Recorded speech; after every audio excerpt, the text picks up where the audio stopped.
接対策セミナーを始めます。よろしくお願いします。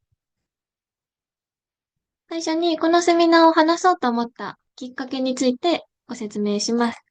私はさっきメイさんからご紹介いただいた通り、毎日外国人エンジニアの面接をしています。書類修正とか、企業との面接の調整とかもしていますが、そんな中で日本語が上手なのに面接を不合格になったとか、経験が豊富にあるのに不合格になった人をよく見ています。はいဆိုတော့ကျတော့အမဒီဘာသာပြန်လေးနဲ့ပါတာဝန်ယူထားပြတဲ့အတွက်ကြောင့်မလို့ဘာသာပြန်လေးပါတစ်ချက်လုပ်ပေးမယ်ပေါ့နော်ဆိုတော့အမတို့ဒီဆီမီနာမှာဒီဆီမီနာလေးလုပ်တယ်ဆိုတဲ့အကြောင်းရင်းတစ်ခုကိုအရင်ဆုံးပြောမယ်ပေါ့နော်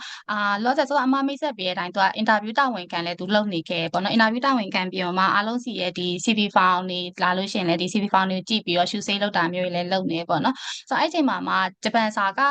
ရတယ်ကွာဂျပန်စာ level မြင့်ရတာနဲ့ဘာဖြစ်လို့အင်တာဗျူးမအောင်တာလဲပေါ့နော်ပြီးရနောက်ခုအနေနဲ့ကကျတော့အတွေ့အကြုံတွေရှိရဲအတွေ့အကြုံတွေရှိရတာနဲ့ဘာဖြစ်လို့အင်တာဗျူးမအောင်တာလဲဆိုတဲ့ဟာမျိုးရှိရဲပေါ့နော်はい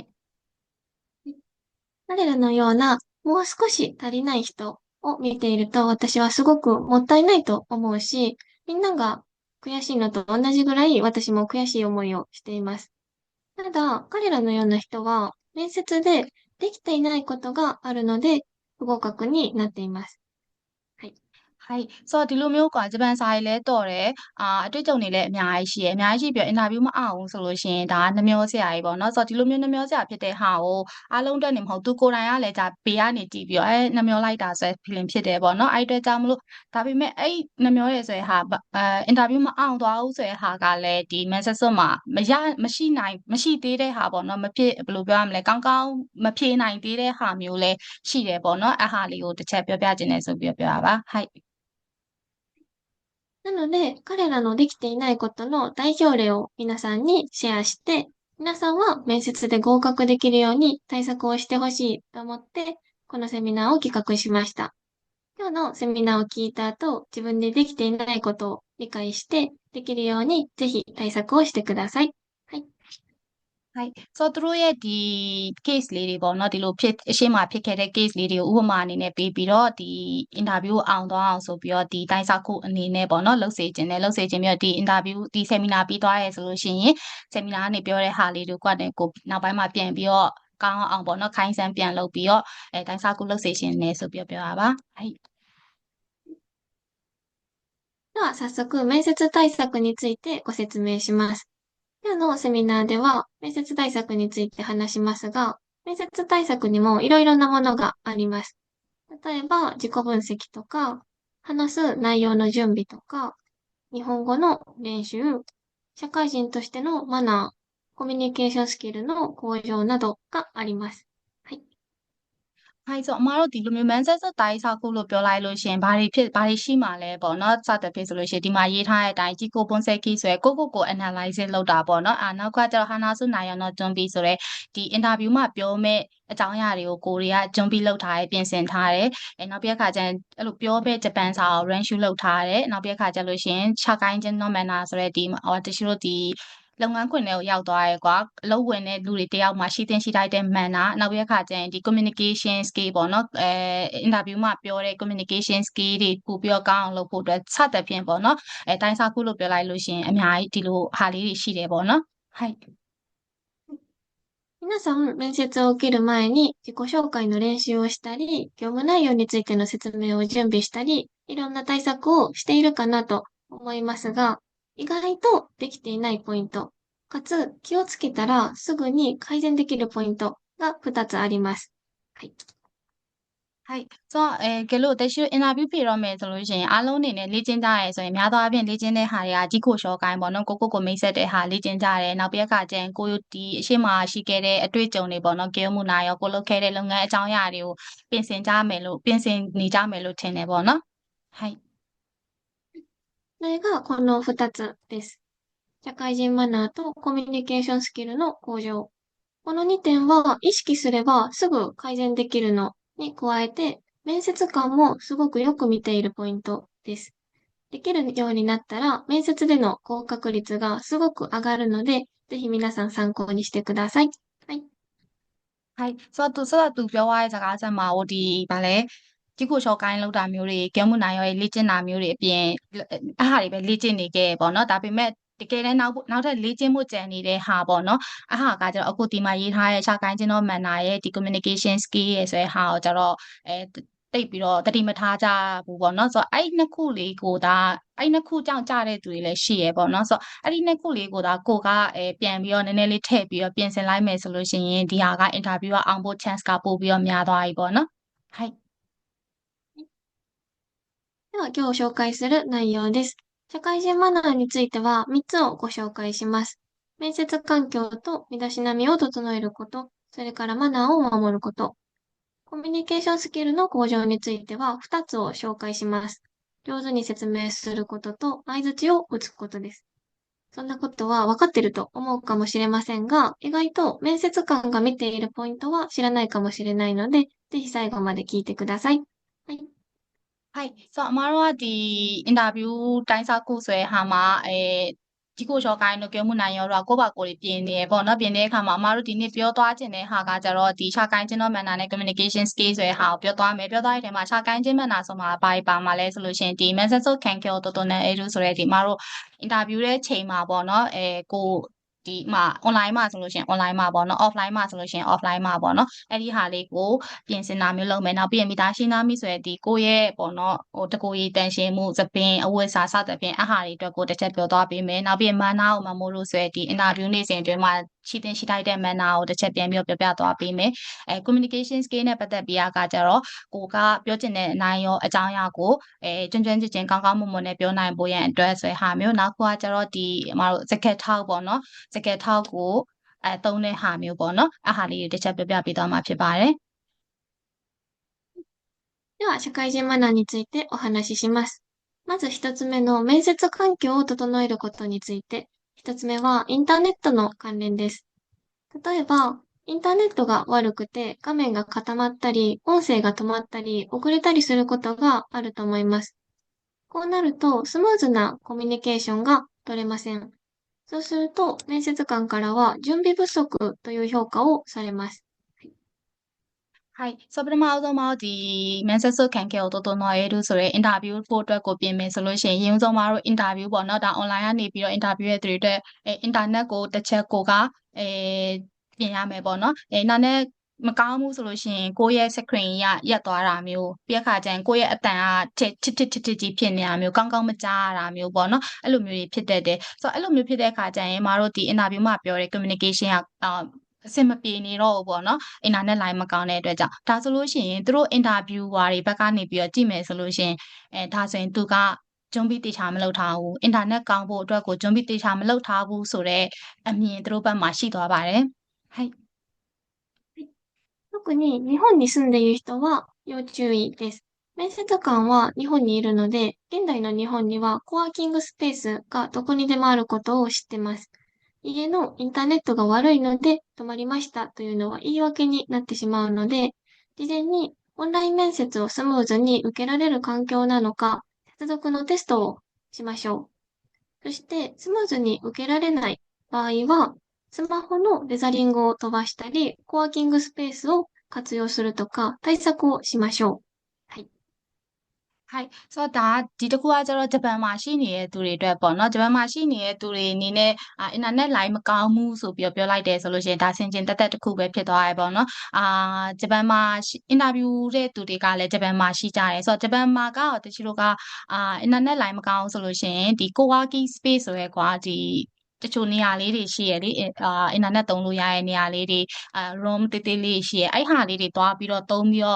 လို့ရတာမျိုးနောက်ပြက်ခါကျလို့ရှိရင် wifi ကမကောင်းဆိုလို့ရှိရင်တချို့ဒီ mobile data ကနေပြီးတော့ data ကြီးပွင့်လွှင့်ပြီးတော့အင်တာနက်နဲ့လောက်တာမျိုးပေါ့နော်စသဖြင့်အဲ့လိုမျိုးလုပ်လို့ရတယ်ဆိုတော့လေသူတို့တွေကသိထားတယ်သိထားတာဖြစ်တဲ့အတွက်ကြောင့်မလို့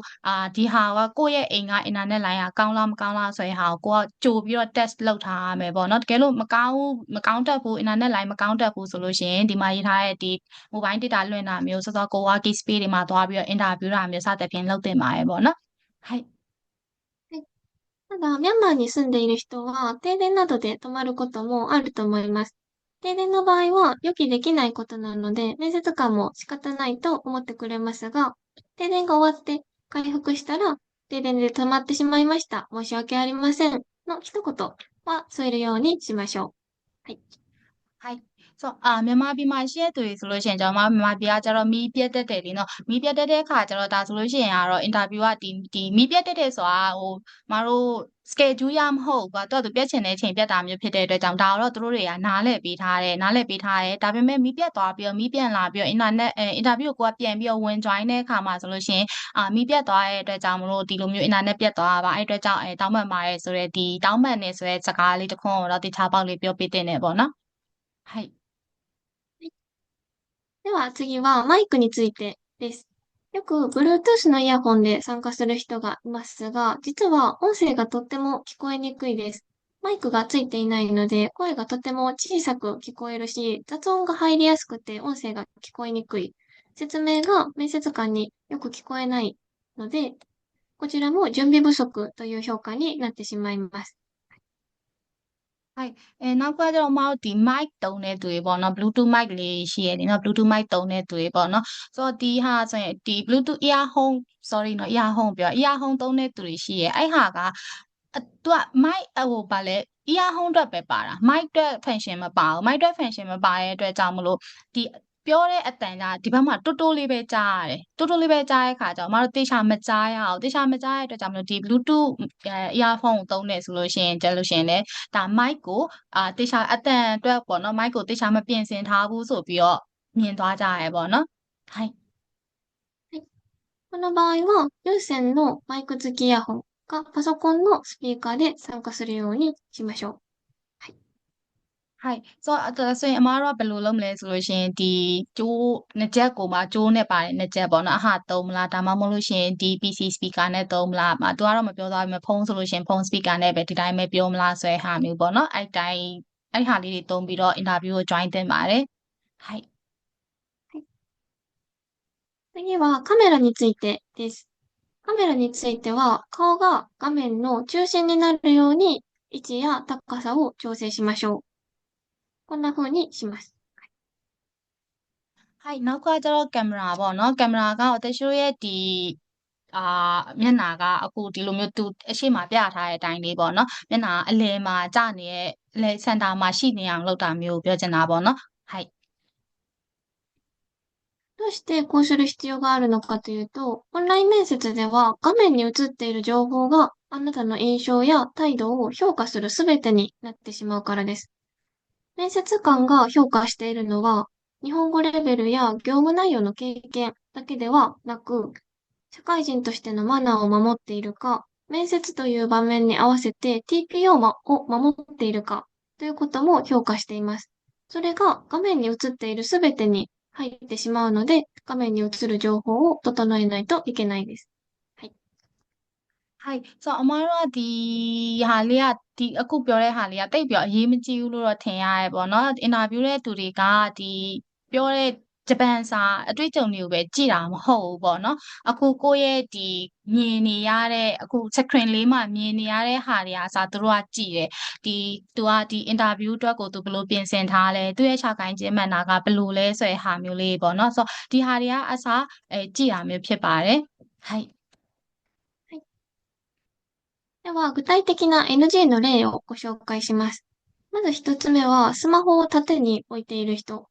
これだと、面接官はパソコンで画面を見ているので、画面がすごく小さく映って、あなたの表情がとても見えにくいです。そうすると、どんな表情をしているのかとか、印象がわかりにくいので、あんまり良くないのと、スマホはマイクが下についているので、縦に置いていると音声がこもってよく聞こえにくいというデメリットもあります。できるだけスマホよりもパソコンで受けた方がいいですし、もしスマホしかない場合は横向きに置いたら、ズームだと画面を自動で横向きにしてくれるので、できるだけ横向きに置きましょう。はい。はいဒါကကျတော့ NG ray ပေါ့နော်မလုပ်တဲ့ဟာလေးတွေကိုတစ်ချက်ပြောပြပါပေါ့နော်ဆိုတော့အမတို့ဒီဖုန်းနဲ့ join တဲ့သူတွေဆိုလို့ရှိရင်ကျတော့ဒီလိုမျိုးဖုန်းကိုထောင်ထားရဲပေါ့နော်ဒီလဲထားမဟုတ်ထောင်ထားတဲ့ပုံစံမျိုးနဲ့ဆိုလို့ရှိရင်ဒီအမတို့ရဲ့ရုပ် ရုပ်ထွက်ကအထဲမှာကျတော့သူကကွန်ပျူတာနဲ့ကြည့်နေရလေအဲ့လိုကွန်ပျူတာနဲ့ကြည့်နေတာဖုန်းနဲ့ join နေသူဆိုရင်တေးသေးလေးပဲမြင်ရတယ်တေးသေးလေးပဲမြင်ရတဲ့အတွက်ကြောင့်မလို့ကဲလို့ဖြစ်နိုင်မယ်ဆိုရင်ကိုကဖုန်းနဲ့ interview ကို join တာမျိုးထက်ပေါ့နော်အဆင်ပြေရဆိုလို့ရှိရင် laptop နဲ့ join တာမျိုးတကယ်လို့ laptop မရှိဘူးကျွန်တော်ကဖုန်းပဲရှိတယ်ဆိုလို့ရှိရင်လည်းဖုန်းနဲ့ join လို့ရတယ်ဒါပေမဲ့ဒီလိုမျိုးတသေးမဟုတ်ပဲねရော့ကိုပေါ့နော်မဖုန်းကိုလှဲလိုက်တာမျိုးအဲ့လိုလှဲပြီးတော့internet interview ကိုဝင်ပြီးတော့ join တင်တယ်ပေါ့နော်はい。はい。それから、二つ目の例は、カメラの位置が高いことです。これも顔が切れてしまうと表情が見えないので、面接官にあんまりいい印象を与えないです。顔全体がよく見える位置にカメラの位置を調整しましょう。もう一つ、カメラが下に置いてあって上から目線になっている人もよくいます。そうするとすごく失礼で印象が悪いので、これもやめましょう。はい。はい。ဆိုတော့နောက်ထပ် NG ray လေးတွေကဘာလဲဆိုလို့ရှိရင်ဒီကင်မရာကပေါ့နော်ကင်မရာကြီးကဘယ်လိုပြောရမလဲဝတ်တရှိရုပ်ကလေးဝတ်တရှိလိုမျိုးဒီလိုမျိုးပဲမြင်နေရတယ်ဆိုလို့ရှိရင်ဒါမကောင်းกว่าအဟာမျိုးသူကတိကျမမြင်ရဘူးပေါ့နော်ဆိုတော့အမားတို့ဒီစင်တာမှာမြင်ရတဲ့ဟာမျိုးနောက်ပြက်ခါကြလို့ရှိရင်ကင်မရာကဒီလိုမျိုးအောက်ကြီးကနေဖြစ်တယ်ဆိုရင်အမကအဲ့လိုမျိုးတေချာမမြင်ရတော့ဘောเนาะဆိုအဲ့ဟာမျိုးတွေကိုဗာသူကတေချာဟိုကြည့်တယ်ပေါ့เนาะဒါလေးတွေကမထင်ရတဲ့ဟာလေးတွေမထင်မဲနဲ့ minus ဖြစ်သွားတဲ့ point လေးပေါ့เนาะဆိုတော့ခါကြတော့မတော့ကင်မရာကိုလည်းအရင်ကိုယ့်ထက်အထက်ကမြင့်နေရမျိုးမဟုတ်ဘူးအောက်ကိုအရင်ကျနေရမျိုးမဟုတ်ဘူးဆိုတဲ့ဟာလေးတွေတစ်ချက်ပြင်သင့်တယ်ဆိုပြီးတော့ပြောတာပေါ့เนาะはいはい。次もカメラのことですが、今度は背景画像についてです。よくあるんですが、散らかってる部屋が見えている人がいるんですが、これはだらしないという印象になってしまうので、背景画像やぼかしを設定しましょう。はい。はいဒါနောက်ကလည်းဒီအမတို့ကင်မရာပဲပေါ့နော်ဗာလဲဆိုရင်နောက်က background နောက်က background ဆိုလို့ရှိရင်အမတို့ဒီမြန်မာအိမ်နေဆိုလို့ရှိရင်ခါတလေကျလို့ရှိရင်ပစ္စည်းတွေကချိတ်ထားတာမျိုးအင်ကြီးတွေကချိတ်ထားတာမျိုးရှိတတ်တယ်လीနော်ဆိုတော့အဲ့လိုမျိုးခါကျလို့ရှိရင်ဒီနောက်မှာအဲ့နောက်ကန် background ကြီးကိုမြင်နေရတယ်အဲ့လိုမျိုးရှုပ်ရှက်ခက်နေတဲ့ဟာကိုမြင်နေရတယ်ဆိုရင်ဒါဆိုရင်သူကတတရရက်ဖြစ်တဲ့သူမဟုတ်ဘူးဆိုပြီးတော့ insure ဖြစ်သွားတယ်ပေါ့နော် impression ရသွားတယ်ပေါ့နော်အဲ့အတွက်ကြောင့်မလို့ဒါဆိုလို့ရှိရင်အမတို့ကဒီနောက်ခံ background ကိုဒီ blur လုပ်မလားဒါမှမဟုတ်လို့ရှိရင် blur မလုပ်ဘဲနဲ့အမတို့အခုသုံးထားတဲ့လိုမျိုးနောက်ကတစ်ခုခုbackground တစ်ခုခုသုံးမလားပေါ့နော်စသဖြင့်အဟာလေးတွေကိုသုံးသင့်ပါတယ်はいはい。それから部屋の明るさについても注意しましょう。暗い部屋とか、太陽が後ろから当たるとか、ライトが後ろから当たるとか、顔が暗いと印象も暗くなってしまうので、できるだけ前からライトが当たるような位置で受けるようにしましょう。はい。はいနောက်ကကျတော့အမတို့ဒီအခန်းဟိုအလင်းပေါ့နော်အလင်းမှပေါ့နော်မီးအလင်းရအောင်လို့နေလင်းရအောင်တော့အမတို့နောက်ကနေထိုးတယ်ဆိုလို့ရှိရင်အမတို့အရှိကမြင်ရတဲ့မျက်နှာမဲသွားရပေါ့နော်စောကကျတော့ဒါဆိုလို့ရှိရင်မျက်နှာကသူ့ရဲ့မျက်နှာ insure ခရောကြီးဆိုတဲ့ဟာမျိုးဖြစ်သွားမှာပေါ့နော်အဲ့ကအတွက်ကြောင့်မလို့အမတို့ကအလင်းရအောင်လည်းတစ်ချက်ထည့်ပြီးတော့ကိုယ့်ရဲ့မျက်နှာအလင်းရအောင်ကောင်းတဲ့နေရာအရှိမှထိုင်ပြီးတော့အရှိမှဟိုမျက်နှာကိုမောင်မောင်ကြီးမဖြစ်နေအောင်လည်းပြင်သင့်တယ်ဆိုပြီးတော့ပြောသွားတာပေါ့နော်はいここまでが面接環境のについてでした。あとは、身だしなみを整えることについて説明します。これは皆さんよく知っていると思うので、簡単な紹介ですが、まず T シャツや部屋着を着ている人、服にシワがある人は NG です。日本では会社でオフィスカジュアルやスーツを着ることを求められるので、それができないとか、やりたくないというのは、入社しても会社のルールを守らない人なんだな、という評価になってしまいます。白いシャツでアイロンをかけたもので受けましょう。はい。はいစောစောကအထီးကကျတော့မတို့ဒီမင်းဆက်စခံကျော်နေဆိုဟာနဲ့ပတ်သက်ပြီးပြောသွားတာအခုဒီတစ်ခုကကျတော့ဒီအဝတ်စားဆင်ရင်မှုနဲ့ပတ်သက်ပြီးပြောတာပေါ့နော်ဝတ်စားဆင်မှုအဝတ်နဲ့ပတ်သက်ပြီးတော့အားလုံးသိထားတယ်လို့ထင်တဲ့အတွက်ကြောင့်မလို့ဒီလွယ်လွယ်ကူကူလေးပဲပြောသားမယ်ပေါ့နော်NG အနေနဲ့အမ T-shirt တွေဝတ်ထားမျိုးပြည့်ခါကျရင်ဗာလဲအိမ်နေရင်ဝတ်စားရပေါ့နော်အိမ်နေရင်ဝတ်စားတွေဝတ်ထားမျိုးညဝတ်အင်ကြီးတွေဝတ်ထားမျိုးပေါ့နော်စသဖြင့်အဟာတွေနောက်ပြည့်ခါကျရင်အင်ကြီးမှာကွာ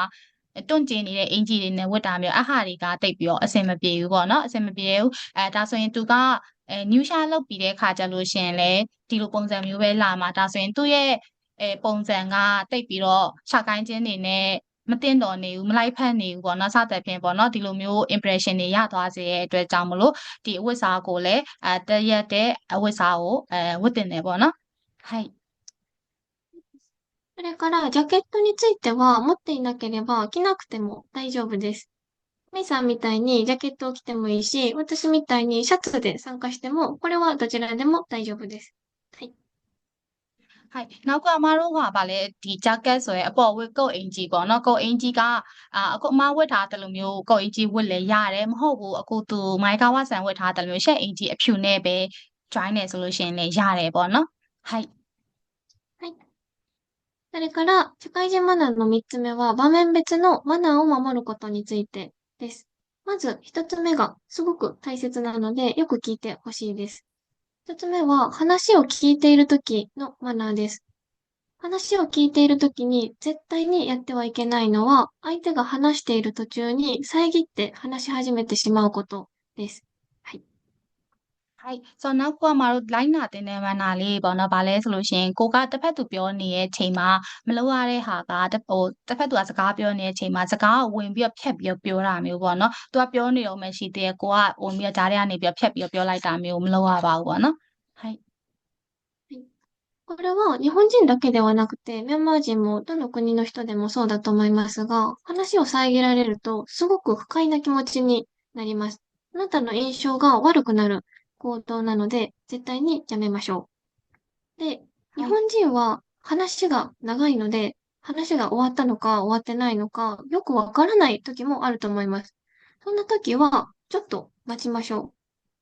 ちょっと待って、面接官が続きを話さないんだったら、あなたが話したら大丈夫です。はい。はいဒီလိုမျိုးပေါ့နော်စကားကိုဖြတ်ပြောရဲဆိုတာဂျပန်နေမှမဟုတ်ဘူးကွာအမတို့ဒီတခြားနိုင်ငံတွေမှာမြန်မာနိုင်ငံရောတခြားနိုင်ငံရောဘယ်သူမဆိုပေါ့နော်ကိုစကားပြောနေတဲ့အချိန်မှာတယောက်ယောက်ကဝင်ပြီးတော့ဖြတ်ပြောလိုက်တယ်ဆိုရင်ဒါအဆင်မပြေတော့ဘူးလေနော်ဆိုတော့ကြတော့ဒီဟာကဂျပန်တွေကစကားပြောတာနည်းနည်းလေးတော့ရှည်တယ်ပေါ့နော်ဟိုအများကြီးရှည်တောက်လျှောက်ကြီးပြောနေဆိုတော့အရှည်ပြောနေတဲ့အချိန်မှာကိုကသူတို့ကဘယ်ချိန်ပြီးမှလဲဆိုတဲ့ဟာမျိုးကိုကစောင့်နေရတယ်ပေါ့နော်စောင့်နေတဲ့ခါကျတော့နည်းနည်းလေးတစ်ချက်အချိန်လေးကြည့်လိုက်ပေါ့နော်သူရက်သွားပြီလားနည်းနည်းလေး2စက္ကန့်3စက္ကန့်လောက်ပေါ့နော်ဒါဆိုလို့ရှိရင်သူပြောတာပြီးသွားပြီအဲ့ချိန်ကျမှပြောတာမျိုးကိုကလောက်တင်တယ်ပေါ့နော်はいはい。もし、悪気なく話を遮ってしまった場合は、すみません、どうぞって言って、面接官に話を譲りましょう。それで、相手が、いえいえ、先にどうぞと言ってくれた場合は、あなたが話したらいいです。はい。ဟုတ်ဆိုတော့ကိုကတကယ်လို့သူပြောနေစဉ်အတွင်းမှာကိုကဖြတ်ပြီးတော့ပြောမိသွားတယ်ဆိုလို့ရှိရင်ဆွေးမဆန်းရပါဆက်ပြီးတော့ပြောပါဆိုပြီးတော့ပြောတင်တယ်ပေါ့နော်တကယ်လို့အဲ့မှာအင်တာဗျူးရတယ်နင်ပြောလိုက်တော့ငါပြောပြီးသွားပြီဆိုလို့ရှိရင်အဲ့ချိန်ကျရင်တော့ကိုကပြောလို့ရရဲပေါ့နော်はいはい。次は、マナーを守ることの2つ目。これは、時間のマナーです。皆さん想像がつくかなと思いますが、絶対にやってはいけないのは、遅刻をすることです。遅刻をすると、この面接が大事ではないという気持ちの表れと評価されます。面接官はそのような人に時間をかけたくないので、面接の最初に印象が悪くなると、その後の面接もスムーズには進みません。面接は5分前に入室すること。もし遅れてしまった場合は、遅れてしまい申し訳ございませんと、まず最初に謝るようにしましょう。はい。はいဆိုတော့နောက်ထပ်မန်နာတစ်ခုအနေနဲ့ကကျတော့ဒီအချိန်ကိုလိုက်နာတဲ့မန်နာတစ်ခုပေါ့နော်ဒီဟာကတော့အားလုံးသိထားပြီးသားဖြစ်မယ်လို့ထင်တယ်ကဲလို့နောက်ကျတာမျိုးကမဖြစ်သင့်ဘူးပေါ့နော်သူတို့ကဲလို့နောက်ကျတာမျိုးဖြစ်သွားတယ်ဆိုလို့ရှိရင်ဘယ်လိုထင်လဲဆိုလို့ရှိရင်ဒီအင်တာဗျူးကသူတို့အတွက်ကိုယ့်အတွက်ပေါ့နော်အင်တာဗျူးတဲ့သူတွေကအရေးမကြီးဘူးဆိုပြီးတော့ဒီတန်တာပြီးတော့တိတ်ပြီးရေးမကြီးပါဘူးကွာဆိုပြီးတော့ထင်နေတယ်ဆိုပြီးတော့အင်တာဗျူးတဲ့သူဘက်ကနေပြီးတော့မြင်ကောင်းမြင်သွားနိုင်တယ်ပေါ့နော်အဲ့အတွက်ကြောင့်မလို့ကိုကနောက်မကျအောင်လို့အရင်ဆုံးဒီ9မိနစ်လောက်ကလေးကကိုကဝင်နေတင်တယ်ကွာခိုင်ကြလို့ရှိရင်ကျတော့မတို့အင်တာနက်ကမရနေဘူးအင်တာနက်ကမရနေတဲ့အတွက်ကြောင့်မလို့နောက်ကျတာမျိုးလည်းဖြစ်ကောင်းဖြစ်သွားနိုင်တယ်ဆိုတော့ကကြောင့်9မိနစ်လောက်နဲ့မလုံလောက်ဘူးလို့ကိုထင်တယ်ဆိုလို့ရှိရင်လည်း10မိနစ်လောက်လို့ကလေးကဝင်ဆောင်နေလိုက်ပေါ့နော်အဲ့ဟာမျိုးကပို့ပြီးတော့လည်းအဆင်ပြေရပေါ့နော်များသောအားဖြင့်9မိနစ်လောက်လို့ကလေးကဝင်ပြီးတော့စောင့်နေတာပို့ပြီးတော့အဆင်ပြေကဲလို့မကိုကဒီအမစောစောပြောသလိုမျိုးအင်တာနက်ကအရန်နဲ့ဆက်စုကိုအရန်အဆင်မပြေဖြစ်နေလို့နောက်ကျသွားတာမျိုးပါမျိုးဆိုလို့ရှိရင်တော့တခြားပေါက်တောင်းပန်ပေါ့နော်နောက်ကျသွားတဲ့အတွက်ကြောင့်မလို့တောင်းပန်ပါတယ်ဆိုတဲ့စကားကတော့တခြားပေါက်လေးပြောတင်ပါတယ်ပေါ့နော်はいはい。ここまでが社会人マナーについてでした。ここからはコミュニケーションスキルの向上についてお話しします。まず、コミュニケーションスキル向上の一つ目は、上手に説明することです。上手に説明することの中でも使わない方がいい単語があるのでご紹介します。それは、いろいろな、様々な、全部という言葉です。これは、すごく抽象的な言葉なので、説明するときに使いやすいですし、便利な言葉ではあるんですが、知っておいてほしいのは、あなたのいろいろ様々全部と、面接官のいろいろ様々全部は違うということです。はい。はいဆိုတော့ကြတော့မအောင်စောစောကထိကပြောပြီးသွားတဲ့ဟာကဒီဗာလဲ6 sorry ဆိုတော့6ကိုင်းကျွန်တော်မှန်တာရေဆိုပြီးပြောသွားတာပေါ့နော်အခုမှဒီခေါက်ပြောမယ့်ဟာကကျတော့ဗာလဲ communication skill ဟာနဲ့ဟာကိုပြောမှာပေါ့နော်ပထမအဆုံးအနေနဲ့ကတော့ဒီကိုပြောချင်တဲ့အကြောင်းအရာကိုကျွမ်းကျင်နဲ့ရှင်းပြနိုင်ဖို့အရေးကြီးဆုံးနဲ့ဆိုတဲ့အချက်ကိုသူကတစ်ချက်ပြန်ပြီးပြောမှာပေါ့နော်ဆိုတော့ဗာလဲဆိုလို့ရှိရင်ပထမဆုံးအမားတို့ကြားရလေးရှိတဲ့ဟာတွေပေါ့နော်အများသောအားဖြင့်ပြောတတ်တာကအမအီရိုနာတို့ဆာမနာတို့ဇမ်ဘူးဆိုတဲ့အဲ့စကလုံးတွေကိုသုံးပြီးတော့ရှင်းပြတတ်တာမျိုးတွေရှိရဲပေါ့နော်ဆိုတော့အမားတို့သုံးလိုက်တဲ့အမျိုးမျိုးတို့ဇမ်ဘူးဆိုတဲ့ဟာမျိုးနဲ့သူတို့အင်တာဗျူအာတွေဘက်ကထင်တဲ့ဒီအီရိုတို့ဆိုတဲ့ဟာမျိုးတွေကမတူဘူးပေါ့နော်ဆိုတော့သူဆက်ပြီးပြောလိမ့်မယ်ပေါ့နော်はい例えば、面接官が、大学でどんなことを勉強しましたかと聞いて、機械についていろいろなことを学びましたと言われても、いろいろって何なんだろうと思うし、業務内容について、この会社ではどんなお仕事しましたかと聞いて、施工管理として全部担当しましたと言われても、全部には何が含まれているのかよくわからないです。なるべく具体的な言葉を使って説明をしましょう。はい。はいそれからじゃあဒါဆိုလို့ရှိရင်ဘယ်လိုဟာလဲဆိုရင်ဥမာအနေနဲ့ဆိုလို့ရှိရင်အမတို့တက္ကသိုလ်မှာတော့နင်ဘာတွေသင်ခဲ့ရလဲဆိုပြီးအင်တာဗျူးကနေပြီးတော့မေးလိုက်တယ်ပေါ့နော်မေးလိုက်တဲ့အခါမှာခီကိုင်းနဲ့ပတ်သက်ပြီးတော့いろいろなことを学びましたခီကိုင်းနဲ့ပတ်သက်တဲ့ဆက်နဲ့ပတ်သက်တဲ့အကြောင်းအရာတွေအများကြီးကိုမျိုးမျိုးတွေကိုသင်ခဲ့ပါတယ်ဆိုပြီးတော့ပြောလိုက်တယ်ဆိုတော့ဒါဆိုလို့ရှိရင်いろいろတဲ့ဘာလဲဆိုပြီးတော့ထင်သွားရဲပေါ့နော်တခြားမှာလည်းဒီခိုင်းရှာမှာနောက်ခုအနေနဲ့ဒီခိုင်းရှာမှာဘယ်လိုလုပ်တွေကိုလုပ်ခဲ့တာလဲဆိုလို့ရှိရင်မေးလို့ရှိရင်စက်ခိုးခန်းဒီဆိုတဲ့ site engineer အနေနဲ့ဇမ်ဘူတန်းသို့ရှိမှしたဆိုပြီးတော့ဇမ်ဘူတန်းသို့ရှိမှしたဆိုရင်ဇမ်ဘူဆိုတာဘာလဲပေါ့နော်စသဖြင့်ထင်သွားတတ်ကြရပေါ့နော်ဆိုတော့အဲ့အတွက်ကြောင့်မလို့အမားတို့ကဒီအသေးစိတ်ပေါ့နော်အကြောင်းအရာလေးတွေကိုသုံးပြီးတော့ရှင်းပြသင့်ပါတယ်はいでは、具体的にどんな説明をしたらいいのかについて、例を説明します。例なので、皆さん全部説明できなくていいですが、ちょっと聞いてください。例えば、施工管理としてどんな業務をしたのか説明するんだったら、施工管理エンジニアとして建築現場の管理をしました。現場はマンションで5階建ての RC 像です。工程管理では工期を守るために職人さんや資材の配置を最適化しました。品質管理では設計書に合っているか厳しくチェックし、コンクリートの圧縮強度試験などを行いました。その他、クライアントや業者とのコミュニケーションがスムーズに行えるよう、些細なことでもすぐ報告や相談を行い、工期を守った運営ができました。など、施工管理の経験者であれば、まず、現場についての情報を説明した後、自分が対応した仕事内容、最後に仕事で注意していたことなどを伝えられると、とってもいい説明になります。はい。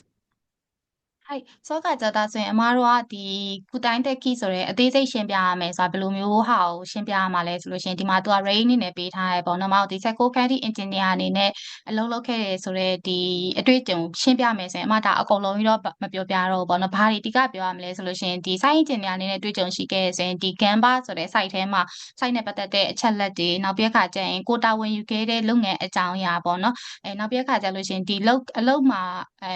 ကိုလုပ်ခဲ့တဲ့အလုပ်ပေါ်မှာပေါ့နော်ဒီလိုမျိုးຢာတွေ skill တွေရခဲ့ပါတယ်ဒီလိုမျိုးຢာတွေတတိထားဖို့တွေပြီးခဲ့ပါတယ်စသဖြင့်ပေါ့နော်အဲ့လိုဟာတွေကိုက interviewer ကိုအသေးစိတ်လေးပြောပြနိုင်မှာပေါ့နော်အဓိကကတော့ဘယ်လိုမျိုးအစာအုပ်ဘယ်လိုမျိုး project မှာကိုကဘယ်လိုတာဝန်တွေကိုတာဝန်ယူခဲ့ပါတယ်ကိုတယောက်တည်းယူခဲ့ရလားဒါမှမဟုတ်လို့ရှင်member တွေနဲ့အတူတူယူခဲ့ရလားစသဖြင့်ပေါ့နော်အဲ့လိုမျိုးလေးအသေးစိတ်လေးတစ်ချက်ပြောတင်ပါရဲပေါ့နော်はいこんな説明をできるようにするためには、面接の前に自分でスクリプトを用意するのが必要です。日本語で何て言うのかわからない専門用語も面接の前なら調べられるし、スクリプトにして自分で読んでみると、この説明じゃ足りないなとか、多すぎてよくわからないなとか、自分で気づけると思います。ぜひ事前にスクリプトを作って自分で読んで修正をしてみてください。すごく上手に説明できるようになります。はい。はいဆိုတော့ဒီလိုမျိုးပေါ့နော်အသေးစိတ်ကိုကရှင်းပြကျင်တယ်ရှင်းပြတတ်ကျင်တယ်ရှင်းပြတတ်ကျင်တယ်ဆိုဘယ်လိုလုပ်ရမလဲဆိုလို့ရှိရင်သိထားတဲ့အတိုင်းပေါ့ကွာဒီ interview မတိုင်ခင်မှာ script ပေါ့နော် story လေးကို script လေးကိုကိုယ့်အနေကိုစဉ်းစားပြီးတော့ရေးထားလိုက်ကိုကဒီဟာကို script ကိုရေးနေတဲ့အချိန်မှာနီဟွန်ကောနဲ့ဘယ်လိုပြောရမလဲဆိုပြီးတော့ဆမ်မွန်ယောကောတွေမသိရမျိုးလေရှိကောင်းရှိလာနိုင်တယ်အဲ့ချိန်ကျမှတော့ကြိုပြီးတော့ရှာထားတာမျိုးနောက်ပြီးအခါကျရင်ဒီလိုမျိုး script ကိုရေးလိုက်တယ်ရေးထားပြီးအခါမှာကိုယ့်အနေကိုဖတ်ကြည့်လိုက်တယ်ကွာဖတ်ကြည့်လိုက်လို့ရှိရင်ဒီ script အရာဆိုရင်တော့တိတ်ပြီးတော့မလုံလောက်သေးဘူးဒါမှမဟုတ်လို့ရှိရင်အရန်နဲ့များလုံးနေတယ်စသဖြင့်ကွာကိုတိုင်ဖက်ကြည့်လိုက်တယ်ဆိုရင်တော့ကိုတိုင်မကျင်တဲ့တာမျိုးတိတ်ပြီးတော့စိတ်တိုင်းမကြတာမျိုးဆိုတဲ့ဟာမျိုးကိုတိုင်တိလာလိမ့်မယ်ပေါ့နော်အဲ့အတွက်ကြောင့်မလို့ကိုတိုင်ဒီလို့ပြောမဲ့အကြောင်းအရာကို script လေးကိုအရင်ရေးကြည့်ပေါ့နော်ရေးကြည့်ပြီးတော့မှကိုယ့်နဲ့ကိုဖက်ကြည့်ပြီးတော့ပြင်တဲ့နေရာတွေပြန်ပြီးတော့ပြင်ကြည့်လိုက်တယ်ဆိုလို့ရှိရင်ကိုယ့်ရဲ့အလုပ်ငန်းအကြောင်းအရာနဲ့ပတ်သက်တဲ့ resume ကဒီကောင်းကောင်းလေးရှင်းပြနိုင်လိမ့်မယ်ပေါ့နော်ဆိုတော့ဒါက script ကိုကြိုပြီးတော့ပြင်ပြီးတော့ရေးကြည့်ပြီးတော့ကိုယ့်နဲ့ကိုကျင့်တဲ့အထိပြန်ပြီးတော့ပြင်ဖို့ဆိုတာပြောသွားတာပေါ့နော်はい。それからスクリプトについては全部覚えなくて大丈夫です。全部覚えて発表しようとして間違えたらきっと焦ります。それでその後全部説明できないようになったらもったいないので、だいたい何の話をしたらいいのか覚えておくぐらいでいいです。それから、面接中に画面にスクリプトを置いておいて読むというのも NG です。カンニングのような印象になってしまうので、スクリプトは読まないで、大体の内容を覚えて参加するようにしてください。はい。はいဆိုအမတော့ script ကြီးကိုတော့ရေးလိုက်တယ်ကွာအဲ့ script ကြီးတိုင်းပြောရမှာလားဆိုလို့ရှိရင်အဲ့ script တိုင်းမပြောလဲရတယ်အဲ့လိုမျိုးကတစ်ခါကျလို့ရှိရင်မတော့ရေးထားတဲ့ script ကြီးတိုင်းပြောတယ်ပြောနေတယ်တနေရာမှာမေ့သွားရဲဆိုရင်ဘာပြောမှမသိတော့ဘူးဆိုပြီးတော့အဲ့လိုပြာခတ်သွားတတ်တဲ့အချိန်မျိုးလေးရှိတယ်လीနော်ဆိုတော့ခါကျတော့အဲ့လိုမျိုးမတော့ပြာခတ်မသွားစေဘဲနဲ့ဒီ script တိုင်းမဖြစ်နေဖို့အားမထုတ်လဲရတယ်အဓိကကိုယ့်ရဲ့ main point တွေကိုပြောနိုင်ဖို့ကအရေးကြီးတာပေါ့နော်နောက်ပြီးခါကျလို့ရှင်မတို့က script ကိုရေးထားတယ်ရေးထားပြီးတော့ interview တဲ့အခါမှာscript ကိုကြည့်ပြီးတော့ပြောနေရမျိုးကလည်း NG ဖြစ်တယ်ပေါ့နော် script ကိုကြည့်ပြီးတော့မပြောစေချင်ဘူးပေါ့နော်ဆိုခါကျတော့အဲ့ဟာကိုကြည့်နေလားမကြည့်နေလားဆိုတဲ့ဟာကို interview ရဲ့သူကသိရရောဒီသူက script ကိုကြည့်ပြီးတော့ဖတ်ပြနေတာငါ့ကိုပြောပြနေတာမဟုတ်ဘူးဖတ်ပြနေတာဆိုတဲ့ဟာမျိုးသိရပေါ့နော်အဲ့အတွက်ကြောင့်မလို့ဒါဟို script ကိုကြည့်ပြီးတော့ဖတ်ပြတာမျိုးမဟုတ်ဘဲနဲ့ကိုယ့်ရဲ့ဒီ main point လေးတွေကိုတခြားမှတ်ထားပြီးတော့ပြောပြဖို့ကအရေးကြီးရပေါ့နော်はい。ただし、上手に説明するためには、長い説明をしないということも大切です。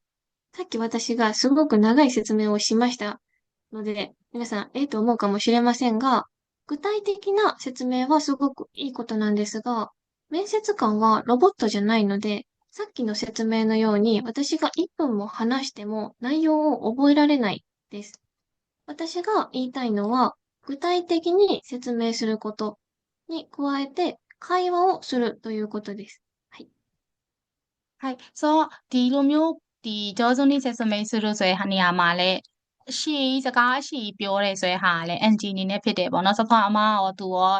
အရှိပြောလိုက်တယ်အရှိပြောလိုက်တော့သူတို့ပဲမပြောနဲ့လို့ပြောပြီးအခုကျတော့ပြောသွားပြန်ပြီစသဖြင့်အဲ့လိုမျိုးထင်သွားကောင်းထင်သွားနိုင်တယ်ပေါ့နော်ဒီကအမတို့ပြောချင်တာကကျတော့အသေးစိတ်ပြောမယ်အသေးစိတ်ပြောတဲ့ဟာကိုမှကိုကတကယ်သူနဲ့စကားပြောနေတယ်လို့မျိုးပေါ့နော်ခိုင်းဝါလုပ်နေတယ်လို့မျိုးအဲ့လိုပုံစံမျိုးနဲ့ပြောစီချင်တာはい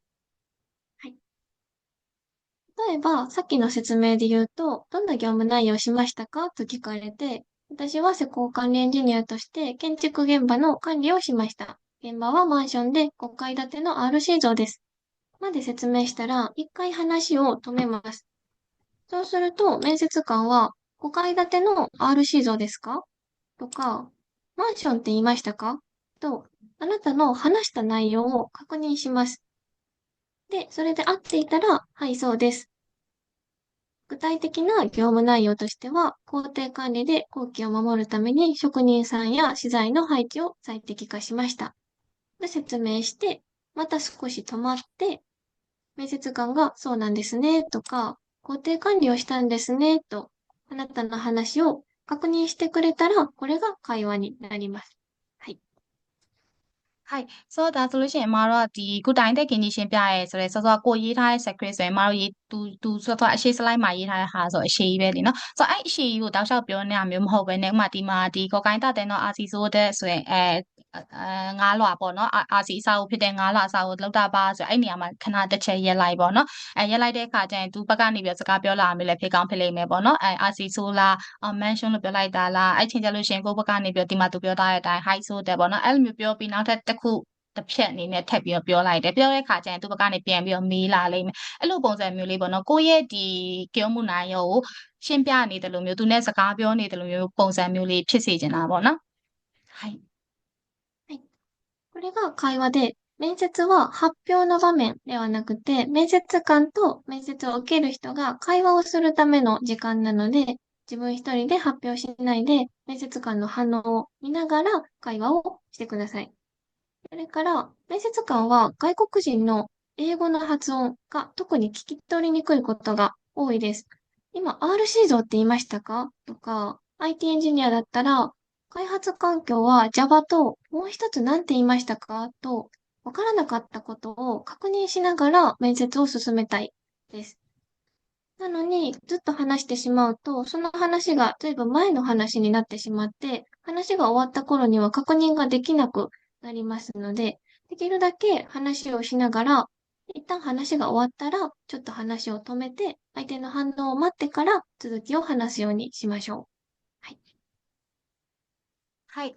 ဆိုတော့ဒါဆိုအမတို့အင်တာဗျူးနေရဖြစ်တဲ့အတွက်ကြောင့်မလို့ပေါ့နော်အင်တာဗျူးနေရပေါ့နော် presentation လုပ်နေရမဟုတ်ဘူးကွာကိုယ့်ရဲ့ဒီဟာကိုပြောမဲ့ကိုယ့်ရဲ့ story ကိုအကြောင်းအရာတွေကို presentation လုပ်ပြနေရမဟုတ်ဘူးအင်တာဗျူးနေရပေါ့နော်တယောက်နဲ့နှစ်ဦးနှစ်ဖက်စကားပြန်လည်ပြောတဲ့ဟာမျိုးဖြစ်တယ်ပေါ့နော်အဲ့အတွက်ကြောင့်မလို့ဒီဟာကို presentation ပုံစံမျိုးမဖြစ်စေဘဲနဲ့နှစ်ဦးနှစ်ဖက်စကားပြောနေတဲ့ပုံစံမျိုးဖြစ်အောင်လို့ကိုယ့်ရဲ့ဒီအကြောင်းအရာ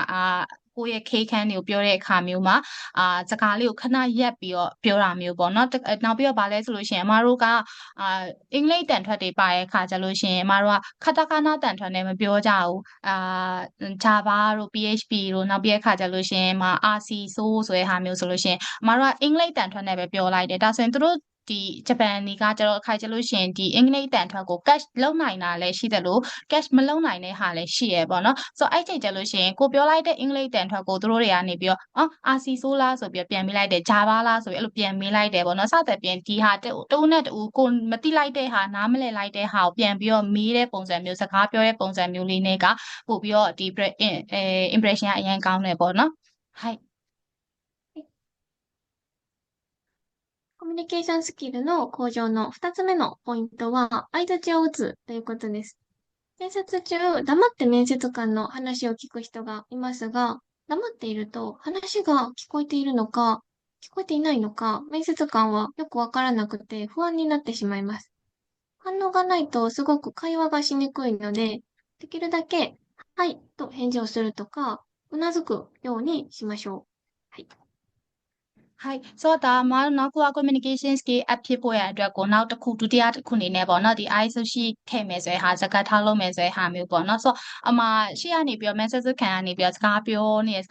ရှင်းပြနေအဲ့ချိန်ကျရင်ကိုကဒီလိုပဲသူပြောတာကိုဒီတိုင်းနားထောင်နေပေါ့နော်ဘာမှမပြောဘဲနဲ့နားထောင်နေဆိုရင်ဆိုတော့ကိုပြောနေတဲ့စကားကိုကြားနေရလားနားထောင်နေလားဆိုတဲ့ဟာမျိုးကမသိဘူးကွာမသိတဲ့အခါကျတော့ဒါဆိုရင်အမတို့ကသူပြောတဲ့အခါမှာပြန်ပြီး hand ကြည့်ပြန်ပေးရမယ်ပေါ့နော် hi လို့ပြောမလားဒါမှမဟုတ်လို့ရှင် hi လို့ပြောရမပြောတော့ဘူးနဲ့ကိုကနင်ပြောနေအောင်ငါကြားနေရရင်ငါနားထောင်နေရဲ့ဆိုပုံစံမျိုးနဲ့ပေါ့နော်ခေါင်းငိမ့်တာမျိုးလုပ်မလားပေါ့နော်စသဖြင့်ဒီလိုမျိုးလေး ice ချီလေးလုပ်ပေးတင်တယ်ပေါ့နော်はい。はい。相槌やうなずきが大事なのは、これが話を理解して関心を持っていることを表す方法だからです。メイさんが今うなずいてくれているように、あなたの話が聞こえてますよ、理解できてますよ、興味がありますよということを表すのに、うなずくというのはすごく有効的な手段です。それから、はい。面接官は、うなずいて、ずっとうなずいてくれていた人が、急にうなずかなくなったら、今聞こえなかったかなとか、今の言葉じゃわからなかったかなと、あなたの反応を気遣ってくれるようになります。皆さんにとってもメリットがすごく大きいことなので、ぜひ返事をしたり、うなずいたりしましょう。ただし、あんまりはいが多すぎると話がしにくいので、適量は考えて打つようにしてください。はい。はいဆိုတော့ခါကျတော့အမတို့ခုပြောရဲပေါ့နော်ဒီ ICT လောက်တာမျိုးဒီခေါင်းငိမ့်တာမျိုးဆိုတဲ့ဟာကပေါ့နော်အရန်နဲ့ကို ensure ကောင်းတယ်ပေါ့နော်မှာကိုပြောနေတဲ့စကားကိုနားထောင်နေတယ်ကိုပြောနေတဲ့စကားကိုစိတ်ဝင်တစားရှိနေတယ်ဆိုတဲ့ဟာကိုဖော်ပြရတယ်ပေါ့နော်အဲ့အတွက်ကြောင့်မလို့ဒီဟာကအရန်နဲ့ကိုအရေးကြီးရပေါ့နော်ဒါပေမဲ့အဲ့လိုမျိုးကိုကတောက်လျှောက် hi လို့ပြောလာတယ်una school လောက်လာတယ်ဒါပေမဲ့ရုတ်တရက်ကြီးငြိမ်သွားတယ်ဆိုလို့ရှိရင်ကျတော့အဲ့မှာ Manchester ခံဘက်ကနေပြီးတော့ခါကျတော့သူငါပြောတာကိုမကြားတော့လားဒါမှမဟုတ်သူငါပြောတာကိုနားမလည်လိုက်တာလားစသဖြင့်ပေါ့နော်ထင်သွားနိုင်တယ်ပေါ့နော်အဲ့ဟာလေးတစ်ချက်တော့ကိုကဟိုတောက်လျှောက်ဒီပေါ်မှာစိတ်ဝင်စားမှုတော့ရှိနေရမယ်ပေါ့နော်နောက်ပြီးခါကြလို့ရှိရင်ဒီလိုမျိုးပြော una school လောက်တာ high ဆိုပြီး handy လောက်တာကကိုယ့်အတွက်အရင်နဲ့ merit ကောင်းတယ်ပေါ့နော်ကောင်းတဲ့အကျိုးmerit ဖြစ်တဲ့အတွက်ကြောင့်မို့လို့ဒါလေးကိုတေချာပေါက်အမားတို့ကဆက်ဆက်လိုက်နာဖို့လိုရယ်ပေါ့နော်はい。はい。で、相槌を打つタイミングについてですが、例えば面接官から質問されたとき、何々したんですか？何々しましたか？何々ですか？と質問されたときは、ぜひ相槌を打ちましょう。大学で IT 学部を卒業したんですか？とか、大学卒業後に A 社に入社して3年間 IT エンジニアとして働いたんですか？など、質問されたタイミングは相槌を打つタイミングです。それから、話の内容を確認されたときも相槌を打つタイミングです。何々ですよね。何々ということですね。と言われたときも、ぜひ相槌を打ちましょう。例えば、このプロジェクトは在庫管理システムで、あなたは開発者として10人のチームで参加していたんですね。などです。はい。はいဆိုတော့ဒါဆိုလို့ရှိရင်ဒီ ICT ကဘယ်ချိန်မှာလောက်ရမလဲ timing ကိုပေါ့နော် timing ကိုဆိုလို့ရှိရင်ကိုယ့်ကိုမေးလာတဲ့ချိန်မျိုးပေါ့နော်စမောလာလောက်လာတဲ့အခါမှာ何々してんですかမှာ何々しましたか何々ですかပေါ့နော်စသဖြင့်ဒီလိုမျိုးကိုယ့်ကိုမေးလာတဲ့ချိန်မျိုးတွေမှာဒီ ICT ကိုလောက်ကြမယ်ပေါ့နော်ဥပမာဆိုလို့ရှိရင်ဒီတက္ကသိုလ်မှာIT major နဲ့ဘွဲရခဲ့တာနော်စသဖြင့်ပေါ့နော်မှာဒီ company ကိုဝင်ပြီးတော့IT engineer အနေနဲ့ဘယ်နှစ်နှစ်လဲ3နှစ်လောက်ခဲ့ရနော်စသဖြင့်ပေါ့နော်အဲ့လိုမျိုးမေးလာတဲ့အခါမျိုးတွေမှာဆိုလို့ရှိရင်လည်းကိုကဒီ ICT ကိုလောက်တာမျိုးနောက်ကကျတော့ခါခွန်နင်းလောက်တာပေါ့နော်ခါခွန်နင်းလောက်တာဆိုလို့ရှိရင်တက်စီယောနဲ့တိုးခိုတိုတက်စနဲ့စသဖြင့်ပေါ့နော်နဲ့ဆိုပြီးအဲ့လိုမျိုးခါခွန်နင်းလောက်တဲ့အခါမျိုးတွေမှာလည်း ICT ကိုလောက်တာမျိုးပေါ့နော်နင်ကဒီလုပ်ငန်းမှာဘယ်ဟာတူးနဲ့ဘယ်နှစ်လောက်ခဲ့တာနော်ဆိုပြီးတော့မေးလာတဲ့အခါမျိုးတွေမှာဒီ ICT ကိုဆက်လုပ်တင်တယ်ပေါ့နော်はいじゃあ、これが最後になります。コミュニケーションスキルの向上について、わからないときもあると思います。面接官が何か聞いてるけど、なんて言ったかわからない。面接官がちょっとインターネットが悪くて聞こえなかったときもあると思います。そんなときに絶対にやってはいけないのは、わからないけど、とりあえず答えるということです。これは何かミスが起きたときに、ほうれん草ができない人だとか、わからなくても、わからないっていうことを認めない、成長意欲の低い人だという評価をされてしまいます。わからないときに隠そうとするその姿勢が悪い評価につながります。はい。はいဆိုဒီဟာလေးကတော့မတို့ communication skill up ဖြစ်ဖို့ရန်အတွက်နောက်ဆုံးအကြောင်းအရာလေးဖြစ်တယ်ပေါ့နော်ဆိုတော့ဒါဆိုလို့ရှိရင်မတို့ကဒီ interviewer ရဲ့စကားကိုနားထောင်နေပြီးတော့ကိုကဘာမှမသိလိုက်ဘူးသူပြောတဲ့ဟာကိုနားမလည်လိုက်တဲ့အချိန်ဆွဲဟာမျိုးလည်းရှိရဲပေါ့နော်နားမလည်လိုက်တဲ့အခါမှာအဲ့ချိန်မှာဆိုလို့ရှိရင်ကိုမလုတ်တဲ့ဟာကိုမလုတ်တဲ့ဟာပေါ့နော်အဲ့ဒီဟာကိုနားမလည်ပေမဲ့လည်းလောလောဆယ်တော့ငါဒီတိုင်းဖြေလိုက်ပါအောင်မယ်ဆိုတဲ့ဟာမျိုးကတခြားပေါင်းမလုတ်တဲ့ဘူးပေါ့နော်မနားမလည်ရင်နားမလည်တဲ့အကြောင်းပြောပြတဲ့ဆိုတဲ့ဟာမျိုးပေါ့နော်ဆိုဒီဟာကဒီလိုမျိုးကြီးကိုကနားမလဲပဲနဲ့နားလဲကျင်အောင်ဆောင်နားလဲတဲ့ပုံစံမျိုးနဲ့ဆက်ပြီးတော့ဖြစ်နေသွားတယ်ဆိုလို့ရှိရင်ဘယ်လိုဖြစ်သွားမှာလဲဆိုလို့ရှိရင် hold and so ဆိုတဲ့ဟာမရှိဘူးဆိုပြီးတော့ဖြစ်သွားမှာပေါ့နော် hold and so မရှိဘူးကိုယ့်ရဲ့ဒီ skill up ဖြစ်ဖို့အတွက်ကိုလိုလားတဲ့သူမရှိဘူးပေါ့နော်စသဖြင့်ဒီလိုမျိုး impression တွေနဲ့ဖြစ်သွားမှာပါဖြစ်သွားမှာဖြစ်တဲ့အတွက်ကြောင့်မလို့私တို့တွေကဒီနားမလဲတဲ့ဟာကြီးကိုနားလဲတဲ့ပုံစံမျိုးကြီးနဲ့မနေသွားသင့်ဘူးပေါ့နော်はいで、わからないときはわからないで大丈夫なので、すみません、もう一度よろしいでしょうかと確認できたら大丈夫です。ただし、何回もすいません、もう一度よろしいでしょうかと言うと、日本語レベルが低いと思われてしまうので、他の言い方をするんだったら、申し訳ありません。別の言い方にしていただけませんかと、別の表現をお願いする。これは、面接官が言った単語を自分が知らなかった時です。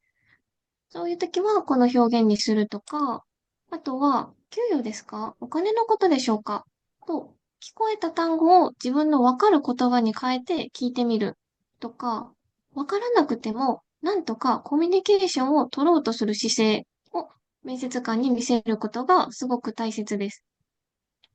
はい。ဆိုအမတို့ကနားမလည်တဲ့အချိန်မှာနားမလည်ဘူးလို့ပြောတာကဘာမှမဖြစ်ဘူးအဆင်ပြေရယ်ပေါ့နော်အဲ့ချိန်မှာမတော့ဆွေးမဆန်းမိုးချီတို့ရောရှိတဲ့ရှော့ကားဆိုစတဲ့ပြင်ပေါ့နော်ခောက်ခုနင်းလုတ်တင်နေပေါ့နော်ဒါပေမဲ့ကိုကဒီဟာကြီးကိုအချိန်ချင်းပေါ့နော်ပြန်ပြီးတော့မေးနေရဆိုလို့ရှိရင်သူ့ရဲ့ဂျပန်စကားကဂျပန်စကားဒီတယောက်ဂျပန်စကားတိတ်မရသေးဘူးဆိုတဲ့အချက်မျိုးလည်းဖြစ်သွားတယ်ပေါ့နော်အဲ့ကြောင့်မလို့အမတို့ကကိုတခြားဘာသာတခြားအသုံးနဲ့ပြန်ပြီးတော့ပြောချင်တယ်ဆိုတဲ့ဟာမျိုးပေါ့နော်ဒါမှမဟုတ် sorry ပဲငါ့ကိုတခြားဒီစကားနဲ့မဟုတ်ဘဲနဲ့တခြားငါနားလဲလွယ်လောက်တဲ့စကားနဲ့ပဲစနော်ဤခက်တာနဲ့ပြောပေးပါဆိုပြီးတော့ဦးနေကလုံမှလားဒါမှမဟုတ်လို့ရှိရင်ကိုတီးရဲ့စကားလုံးနဲ့ပေါ့နော်curious ですかお金のことですかစတဲ့ပြင်ပေါ့နော်ကိုတီးရဲ့စကားလုံးလေးနဲ့ကိုကြားလိုက်တဲ့စကားလုံးလေးနဲ့ပြန်ပြီးတော့သူ့ကိုပြန်ပြီးတော့မေးတာမျိုးပေါ့နော်ဆိုတော့အဲ့လိုမျိုးလုပ်တင်တယ်အဲ့လိုမျိုးလုပ်တယ်ဆိုတာကသူကနားမလဲလေဒီ communication ငါတို့ရဲ့ဒီခိုင်းဝစကားပြော communication ကိုသူဆက်ပြီးတော့လုပ်ဖို့စူးစမ်းနေတယ်ဆိုတဲ့ impression လေးဖြစ်သွားစေရပေါ့နော်အဲ့ဒီဟာလေးကရန်နဲ့ကိုအရေးကြီးတဲ့အချက်ဖြစ်ပါတယ်はい。はい。ただ、どうしても聞こえなくて、何回も聞いてもわからなくて、面接官が諦めることもあると思います。もう大丈夫ですと言われてしまったら、それで黙っているのが最悪なので、黙らずに勉強不足で申し訳ありませんと言えば、最悪の事態は避けられるので、諦めたときは謝りましょう。はい。ဆိုကိုကဘလို့မအောင်သူလည်းတခြားနီးတွေနဲ့ပဲပြောပေါ့နော်ကိုကလည်းဘလို့မနားမလဲတော့ဘူးဆိုတဲ့ဟာမျိုးလည်းရှိတတ်တယ်ပေါ့နော်အဲ့ချိန်ကျလို့ရှိရင်အင်တာဗျူးကနေပြီးတော့ဒိုင်းတော့ဘူးတက်ဆိုပြီးတော့ရပြီအဲ့ကိစ္စမပြောတော့ဘူးဆိုပြီးတော့ပြောလာတဲ့ခါမျိုးကျလို့ရှိရင်thank you ဆိုကိုတဲ့မရှိဝါခဲအာဒီမာဆန် sorry ပါငါတိတ်ပြီးတော့အဲ့ပိုင်းမှာငါတိတ်မနှံ့ဆက်တဲ့အတွက်ကြောင့်တောင်းပန်ပါတယ်စတဲ့ဖြင့်ပေါ့နော်အဲ့လိုမျိုးလေးကတေချာပေါက်ပြောတင်ပါတယ်အဲ့လိုမျိုးသူကဒိုင်းတော့ဘူးတက်ဆိုပြီးတော့ပြောလိုက်တဲ့ဟာယူကဘာမှပြောဘဲနဲ့ဒီတိုင်းငြိမ်ပြီးတော့ထိုင်နေမယ်ဆိုလို့ရှိရင်အရန်နဲ့ဆိုတဲ့ impression တစ်ခုဖြစ်တယ်ပေါ့နော်အဲ့အတွက်ကြောင့်မလို့thank you ဆိုကိုတဲ့sorry ပါဆိုတဲ့စကားလေးကတော့တေချာပေါက်ပြောတင်ပါတယ်はいはい。では、ここまでまとめです。社会人マナーについては、面接環境を整えることをご紹介しました。特にインターネット、マイク、カメラについてです。身だしなみについては、白いシャツでアイロンをかけて参加しましょう。マナーを守ることについては、特に話を聞く時のマナーを注意してほしいのと、遅刻をしない、してしまったら謝るということを覚えておいてください。コミュニケーションスキルの向上については、上手に説明することに注意しましょう。抽象的な言葉ではなくて、初めて話を聞いた面接官にも伝わるような具体的な言葉を使うこと、それから面接官と会話をすることに気をつけてください。それから相槌を打つことについては、はいと返事をするとか、うなずくということも覚えておいてほしいですし、わからなかったら、すみません、もう一度よろしいでしょうかと確認をしましょう。はい。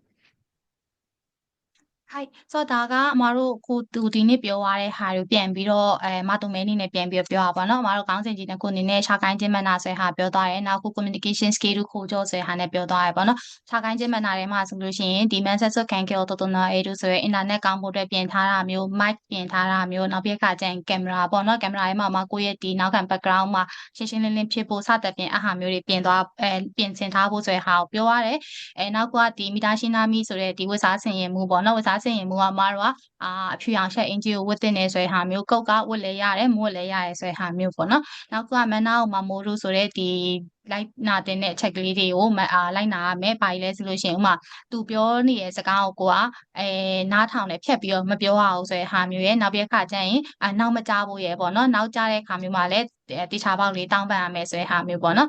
နောက်ကဒီ communication skill up ဖြစ်ဖို့ရန်အတွက်ကိုကကြတော့အမတို့ကကိုယ့်ရဲ့ပြောချင်တဲ့အကြောင်းအရာတွေကိုတေချာလေးကောင်းကောင်းမွန်မွန်နဲ့ကျွမ်းကျွမ်းကျင်ကျင်ပြန်ပြီးတော့ပြောနိုင်ဖို့ကအရေးကြီးရပေါ့နော်ဟို ဆောစောလိုဇမ်ပိုလိုအီရိုရောဆိုပြီးတော့ဟိုအကြံဖြင်းပြောလိုက်တာမျိုးထက်ပေါ့နော်အသေးစိတ်လေးတွေတိကျပေါက်ပြောတင်တယ်ပေါ့နော်အသေးစိတ်တွေပြောပြီးတော့ဟိုအစကားကိုကိုတယောက်တည်းအကြာကြီးရှိပြောနေရမျိုးမဟုတ်ပဲねတစ်ဖက်သူကိုလည်းကိုကအချိန်ပေးပြီးတော့ခဏလေးရက်ပြီးတော့မှခိုင်းဝါစကားပြောနေတဲ့ပုံစံလေးဖြစ်အောင်လဲကိုကလှုပ်တင်တယ်ပေါ့နော်နောက်ကကြပါလဲဆိုလို့ရှိရင်ဒီ Isuchi Usu ဆိုတဲ့ height လို့ပြောတာမျိုးခေါင်းငိမ့်တာမျိုးပေါ့နော်အာဟာမျိုးလေးတွေလှုပ်တင်ပါတယ်နောက်ကနားမလည်တဲ့အခါမှာနားမလည်တဲ့အတိုင်းမနေပဲနဲ့မဆီမဆန်မိုးချီတိုよろしいでしょうかဆိုတဲ့ဟာမျိုးလေးနဲ့ပြောတင်တယ်ပေါ့နော်ဆိုတော့အမားတို့ဒီဟာလေးတွေကကွာဟိုဘယ်လိုပြောရမလဲမထင်ထားဘူးဟိုလွယ်လွယ်လေးဒါလေးတွေကတော့သိပါတယ်ဆိုပြီးတော့တိတ်ပြီးတော့ဂယုမဆိုင်တဲ့သူလေးတွေလည်းရှိရပေါ့နော်တကယ်တမ်းကဒီဟာတွေလည်းသူတို့ကတေချာပေါက်ကြည့်ပါရဲ့ပေါ့နော်はいはい。これで私からの面接対策についてのお話は終わりになります。この後、メイさんからライズ4についてのご紹介と、私とメイさんとの Q&A セッション、Q&A のセッションがあるので、何か聞きたいことがある人などは、ぜひ最後まで聞いてください。はいဆိုတော့ဒါသူပြောသွားတဲ့ message တိုက်စာကူဆိုတဲ့ဟာလေးကတော့ပြီးသွားပြီပေါ့နော်ပြီးသွားတဲ့အခါမှာအမကစောစောဒီအစပိုင်းမှာပြောထားတယ်အမ rice ball နဲ့ပတ်သက်ပြီးတော့ဆိုတဲ့ဟာလေးတစ်ချက်ပြောသွားခြင်းနဲ့နောက်ပြီးအခါကျရင်နောက်ပိုင်းမှာအားလုံးလည်းအခုနားထောင်ရင်းနဲ့သူ့မိချင်တဲ့ဟာမျိုးတွေလည်းရှိကောင်းရှိမှာပေါ့နော်ဆိုတော့ Q&A session လေးလည်းရှိရပေါ့နော်ဟုတ်ဆိုတော့ဒါဆိုရင်အမက rice ball နဲ့ပတ်သက်ပြီးတစ်ချက်ရှင်းပြခြင်းနဲ့ပေါ့နော်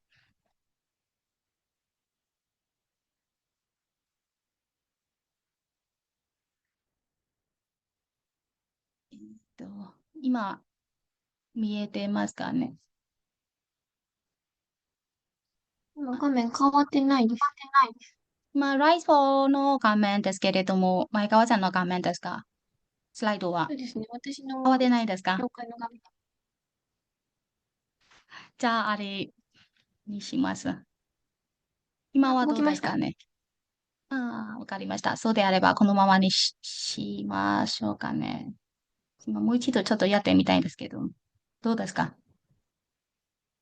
動かないです。本当わ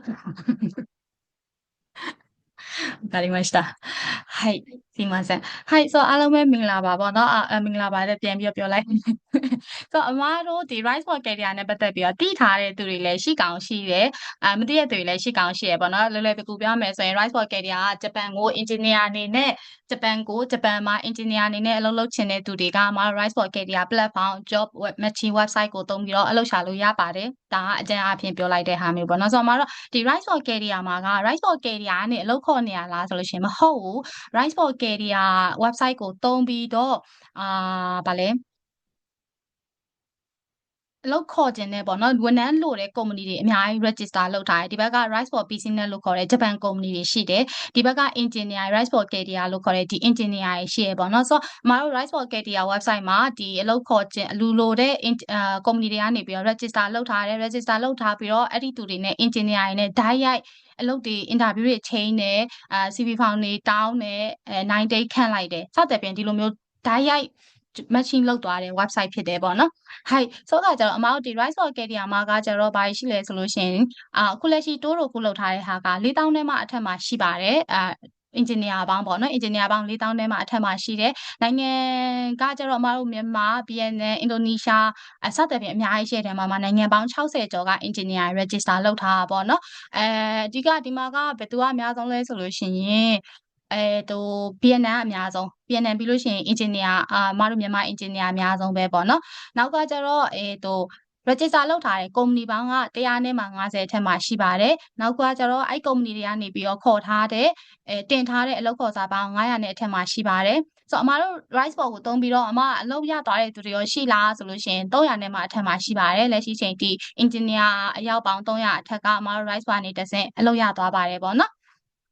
ဟိုက်ဒါဆိုလို့ရှိရင် rice bowl ဘယ်သူတွေသုံးလို့ရတာလဲဆိုလို့ရှိရင်ဂျပန်စာတက်တဲ့ဘယ်သူမဆိုသုံးလို့ရတယ်ဂျပန်စာမတက်ဘူးသေးဘူးဆိုလို့ရှိရင်ကျတော့နည်းနည်းတော့အလုပ်ခေါ်စာနည်းတယ်အင်္ဂလိပ်စာနဲ့အင်္ဂလိပ်စာပဲရတယ်ဆိုတဲ့သူတွေအတွက်အလုပ်ကတော့နည်းတယ်ပေါ့နော်အဲ့ဟာလေးတစ်ချက်တော့ရှိရဲမိဂျာတွေကတော့မတော် engineer ဖြစ်တဲ့အတွက်ကြောင့်မလို့ဒီ main 3ခုပေါ့နော် IT ခိတန် Kansas ဆိုတဲ့ဒီဘွန်ရ3ခုက main အနေနဲ့ဖြစ်တယ်ဘယ်သူတွေကသုံးလို့ရလဲဆိုရင်ဂျပန်မှာပဲဖြစ်ဖြစ်ဂျပန်ပြည်ပမှာရှိရဲတခြားနိုင်ငံမှာပဲရှိရှိဘယ်သူမဆိုသုံးပြီးတော့ရှောက်လို့ရရဲပေါ့နော် Hi နောက်ကကျတော့ service တွေကဘာတွေရှိလဲဆိုရင် service ကမတို့3ခုရှိတယ်ဒီအလုံးလျှောက်လို့ရတဲ့ service ရှိတယ်နောက်ကကျတော့ဘာလဲဆိုလို့ရှိရင်အခုဒီနေ့လိုမျိုးမတို့ seminar တွေလုပ်တယ်ပေါ့နော်ဒီနေ့လိုမျိုး seminar လုပ်တဲ့ event တွေရှိတယ်နောက်ကကျတော့ဘာလဲဆိုလို့ရှိရင်3N ဆိုတဲ့ blog တွေရေးထားတာမျိုးရှိရပေါ့နော်တစ်ခုချင်းစီသေးစိတ်ပြန်ပြီးတော့ပြောရမယ်ဆိုလို့ရှိရင်အလုပ်ပထမဆုံး service ကအလုပ်လျှောက်လို့ရတဲ့ဟာကအမတို့စီမှာ Rise ပေါ်မှာအရင်ဆုံးကနဦးအနေနဲ့ registration လုပ်ထားမယ် website မှာ registration လုပ်ထားလို့ရှိရင်ဘာရမှာလဲဆိုလို့ရှိရင်ကိုယ်တိုင်အလုပ်တွေကိုလျှောက်လို့ရတယ်နောက်ခုကကိုက registration လုပ်ထားခြင်းအပြင် company တွေဘက်ကနေပြောလဲကို scout လုပ်လာနိုင်တယ်ကိုက data တွေဖြည့်ထားရဲမကွာ N2 အောင်နဲ့ကိုတွေ့ကြုံနေရဒီလောက်ရှိရဲစသဖြင့်အဲ့လိုမျိုးဖြည့်ထားရဲဆိုလို့ရှိရင်ဒီသူကတော့ငါလိုချင်တဲ့အချက်လက်နဲ့ကြိုက်တယ်ဒါဆိုလို့ရှိရင်ငါတို့ကို scout လုပ်လိုက်မယ်စသဖြင့်ပေါ့နော်ကြည့်ပြီးတော့ scout လုပ်တယ်ပေါ့နော်အဲ့လိုမျိုး scout လုပ်တယ်ကိုကရှောက်လိုက်တယ်ပြီးလို့ရှိရင်ကျတော့မှ company ဘက်ကနေပြီးတော့မတော့ website ဖြစ်တဲ့အတွက်ကြောင့်ကများသောအားဖြင့် interview ချိန်တဲ့ဟာက online ကနေပြီးတော့လုပ်ကြတာများရဲပေါ့နော်မ Zoom နဲ့လုပ်တာမျိုး Teams နဲ့လုပ်တာမျိုးပေါ့နော်ဆို online ကနေပြီးတော့ interview ချိန်တယ်ဆိုတော့ဒီ online interview ရောက်ဖို့အတွက်ကိုများသောအားဖြင့်ကတော့မတို့ဒီတစ်ပတ်လောက်တော့ကြာရဲပေါ့နော်တစ်ပတ်အတွင်းမှာသူတို့ reply လုပ်တယ်တကယ်လို့တစ်ပတ်အတွင်းမှာ reply မလုပ်ဘူးဆိုရင်အမကိုလာပြောလို့ရတယ်အမလာပြောလို့ရတယ်ဆိုတော့အမတို့ Facebook ရှိရလေနော် Facebook Messenger ကနေပြီးတော့အမကျွန်တော်လျှောက်ထားတာတစ်ပတ်ကျော်သွားပြီခုထိကျွန်တော် reply မလာသေးဘူးကျွန်တော်company ဘက်ကိုမေးပေးပါအောင်ဆိုပြီးတော့လည်းပြောလို့ရတယ်လို့မျိုးကိုတိုင်ကနေပြီးတော့လည်း company ဘက်ကိုဒီဟာလေးကဘလို့လဲငါလျှောက်ထားတာငါရဲ့ဒီ short reason ကိုကဘလို့လဲပေါ့နော်စသဖြင့်ကိုဘက်ကနေပြီးတော့လည်းပြန်ပြီးတော့မေးလို့ရတယ်ပေါ့နော်ဆိုတော့ဒါဆိုလို့ရှိရင် online interview တွေလုပ်တယ်လုပ်ပြီးသွားလို့ရှိရင်နောက်ဆုံးစစ်အနေနဲ့ job offer လုပ်တယ်ပေါ့နော်ဆိုတော့အမတို့အလုပ်စပြီးတော့လျှောက်တာကနေပြီးတော့ offer ရဖို့အတွက်ကအများဆုံး1လလောက်တော့ရှိရဲကွာအမ3လဒီမှာတော့ဒီမှာ3ဘက်လို့ရေးထားရပေါ့နော်3ဘက်အတွင်းမှာ9 day ရသွားတဲ့သူလည်းရှိတယ်မဟုတ်ဘူး1လလောက်ထိဒီ project ကကြာနေတဲ့ဟာမျိုးလည်းရှိရဲပေါ့နော်ဆိုတော့ဒီလိုမျိုး project မြန်ဖို့အတွက်ကကိုယ့်ဘက်ကနေပြီးတော့လည်း reply ရတော့company ဘက်ကနေဒီနေ့ပို့လိုက်တယ်ဟာကိုယ့်ဘက်က reply ကနောက်4-5ရက်နေမှာဆိုရင်တော့ဒါကတော့တခြားပေါက်တော့ဒီထက်ပိုပြီးတော့ကြာသွားမှာပေါ့နော် company ဘက်ကလည်းစာအုပ်ချက်ချင်းပြန်တယ်ကိုယ့်ဘက်ကလည်းစာအုပ်ချက်ချင်းပြန်တယ်ဆိုရင်တော့အမတို့ကဒီဆိုတော့3ဘက်ကနေ1လလောက်တွင်မှာတော့project ကပြီးရပေါ့နော်ဒါကအလုပ်လျှောက်တဲ့ service တစ်ခုပါနောက်ကကျတော့ event ကဒီမှာအမတို့အခုဒီနေ့လိုမျိုး event တွေပေါ့နော်engineer တွေအတွက်အသုံးလို့မယ်ထင်တဲ့ knowledge sharing လုပ်တာမျိုးတွေနောက်ပြီးအခါကျရင်ဒီနေ့လိုမျိုး interview မှာလှုပ်ထိုက်တဲ့ဟာနောက်ပြီးအခါကျရင်အလုပ်ရှာတဲ့နေရာမှာဘယ်လိုဟာတွေတတိထားရမလဲစသဖြင့်ကွာဒါတွေကမှာတော့လစဉ်လတိုင်းပေါ့နော်လစဉ်လတိုင်း free အနေနဲ့ဒီ seminar တွေလုပ်ပေးသွားတယ်ခါကြလို့ရှိရင် company တွေကနေပြီးတော့လည်း company ရှင်းလင်းပွဲတွေလုပ်တာမျိုးတွေရှိရပေါ့နော်ဆိုတော့ register လုပ်ထားတဲ့အခါမှာမတို့ဘက်ကနေပြီးတော့ event လုပ်လိုက်ပါပြီဆိုပြီးတော့မေးတွေပို့တာမျိုးလည်းရှိရအဲ့ချိန်ကြလို့ရှိရင်ဒီက event တွေကိုကိုကဝင် join လို့ရတာမျိုးပေါ့နော်ဒီ online event တွေမဟုတ်ဘဲနဲ့မတို့ offline event တွေလုပ်တာမျိုးလည်းရှိရပေါ့နော် job fair တွေမှာမတို့ရှိနေရမျိုးခါကြလို့ရှိရင်မတို့ rise for ကနေပြီးတော့ main အနေနဲ့တွေ့ဆုံပွဲလုပ်တာမျိုးစသဖြင့်တွေလည်းရှိရပေါ့နော်ဟိုက်ဒါက event နဲ့ပတ်သက်ပြီးတော့ပြောရပါနောက်ကကျတော့မတို့ကဒီblogs တွေရှိရပေါ့နော် content blog တွေရှိရဘယ်လိုမျိုး content blog တွေလဲရှိလို့ရှိရင် 3N ဆိုပြီးတော့မတို့ website မှာရှိရတချို့တွေဖတ်ဖို့တဲ့သူတွေရှိကောင်းရှိလိမ့်မယ်ခါကျရင်မတို့ Facebook ကနေပြီးတော့ link လေးတင်လိုက်တာမျိုးတွေရှိရပေါ့နော်အဲ့ link လေးတွေကနေပြီးတော့လဲကိုဝင်ဖတ်လို့ရတယ်website မှာ 3N live plan lead ဆိုရဲပေါ့နော်ခေါင်းစဉ်နဲ့ပေါ့နော်အဲ့ဟာဒီမှာမတို့ဂျပန်လိုရေးထားတာလည်းရှိရဲမြန်မာလိုဘာသာပြန်ပေးထားတာလည်းရှိရဲconnect ကြီးကအရှည်ကြီးတွေမဟုတ်ဘူးကွာတူတူလေးတွေဆိုတော့ကိုကရထားစီးတဲ့ချိန်ဘတ်ကားစီးတဲ့ချိန်စသဖြင့်အဲ့လိုချိန်လေးတွေမှာဆိုလို့ရှိရင်ကိုဂျပန်စာလေးလာပြီးသားလည်းဖြစ်တယ်ကွာပြင်းနေတဲ့အခါမျိုးဆိုလို့ရှိရင်ဒါလေးဝင်ဖတ်လို့ရတယ်ဘယ်လိုဟာမျိုးရှိလဲဆိုလို့ရှိရင်ကိုကဘာလဲဇိုင်းရီရှီကာကိုရှူရီဒီဘယ်လိုမျိုးဟာရှိလဲနောက်ပြီးအခါကျလို့ရှိရင်ဒီလိုမျိုးရှုရှော့ခုခါစတိုလုပ်နေတဲ့အချိန်မှာမလုပ်တဲ့ဟာတွေကဘာတွေလဲပြီးရင်အင်တာဗျူးတဲ့အချိန်မှာပြင်ဆင်ထားမယ့်ဟာတွေကဘာတွေလဲပြီးရအခါကျရင်မေးလေးမေးထားရှိရမေးခွန်းတွေကဘာတွေလဲနောက်ပြီးအခါကျရင် online interview မှာ line နာတင်တဲ့မန်နာတွေကဘာတွေလဲပြီးအခါကျရင်ကိုက gyaku shisumo ဆိုတဲ့ပေါ့နော်ပြန်လည်မေးခွန်းမေးတဲ့ခါမျိုးကျရင်ဘယ်လိုဟာတွေမေးရမှာလဲစသဖြင့်ကွာ content တွေအများကြီးပဲရှိရဆိုတော့ကိုအတုံးချရင်ချတယ်လို့ကြည့်လို့ရရပေါ့နော်ဆိုတော့အဲ့ content လေးတွေလည်းfree အနေနဲ့တင်ထားပေးရမျိုးရှိပါတယ်ဆက်ကြည့်ပြပါပေါ့နော်ဟိုက်ဆိုတော့ဒါကservice 3ခုပေါ့နောက်ကမှ Rise for ရဲ့အားသာချက်ဆိုတာကျတော့ဒီ company ဖွဲ့ဝင်နေအောင်အမတို့ Rise for မှာ register လုပ်ရှင်နေဆိုရဲ company တို့အမတို့ကဒီတိုင်းရတယ်လုပ်လိုက် register လုပ်လိုက်ဆိုပြီးချက်ချင်းထည့်လိုက်တာမဟုတ်ဘူးဒီဘက်မှာ legal check လုပ်တာမျိုးတွေရှိရကွာအမတို့ company ကနေပြီးတော့ဒီ company ကအဆင်ပြေရဲ့လားဒီ company ကဘယ်နှစ်တုန်းကဘာလိုမျိုး case တွေရှိခဲ့လဲစသဖြင့်အဲ့လိုမျိုးတွေအမတို့ကစစ်ပေးပြီးခါကြမှာဒီ company တွေကို register လုပ်ခွင့်ပေးရပါတော့။နောက်ကကျတော့ visa ရဖို့အတွက်ကိုကျတော့ဒီဘက်မှာကတာဝန်ခံတွေကဂျပန်တာဝန်ခံတွေကလည်းဒီနိုင်ငံသားခန့်အပ်ထားဖို့အတွက်ကို ရှီကာဂိုယူထားတဲ့သူတွေကြဲကြဲပဲအဲ့အတွက်ကြောင့်မလို့ဗီဇာရဖို့အတွက်ကဆွေးနွေးချင်တာမျိုးမသိရမျိုးမရှင်းတာမျိုးရှိရဲဆိုလို့ရှိရင်မ Rise ပေါ်ကနေပြီးတော့တဆင်ပြောပေးတာမျိုးရှိရဲပေါ့နော်တချို့ company ဆိုလို့ရှိရင်နိုင်ငံခြားသားမခန့်ဘူးတဲ့ company ဆိုလို့ရှိရင်နားမလည်ရမျိုးမသိရမျိုးဆိုလို့ရှိရင်မ Rise ပေါ်ဘက်ကတာဝန်ခံနေရှိနေတဲ့အတွက်ကြောင့်စိတ်ပူစရာမလိုပါချို့ချက်လို့ရှိရင်အမအဲ့မှာနိုင်ငံခြားသားမရှိတော့ကျွန်တော်ပထမဆုံးဖြစ်မှာအဆင်ပြေပါမလားစသဖြင့်စိတ်ပူရမျိုးရှိတတ်တယ်ဒီမော့အဲ့အတွက်ကြောင့်စိတ်ပူစရာမလိုလို့ပြောချင်တာပေါ့နော်ဟိုက်နောက်ကကျတော့ဘာလဲဆိုလို့ရှိရင်ဂျပန်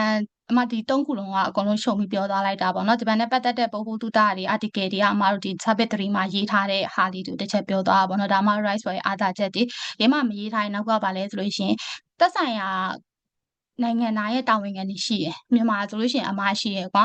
ဗီယက်နမ်ဆိုလို့ရှိရင်လည်းဗီယက်နမ်တာဝန်ခံရှိရယ်အင်ဒိုနီးရှားဆိုလို့ရှိရင်လည်းအင်ဒိုနီးရှားတာဝန်ခံရှိရယ်ပေါ့နော်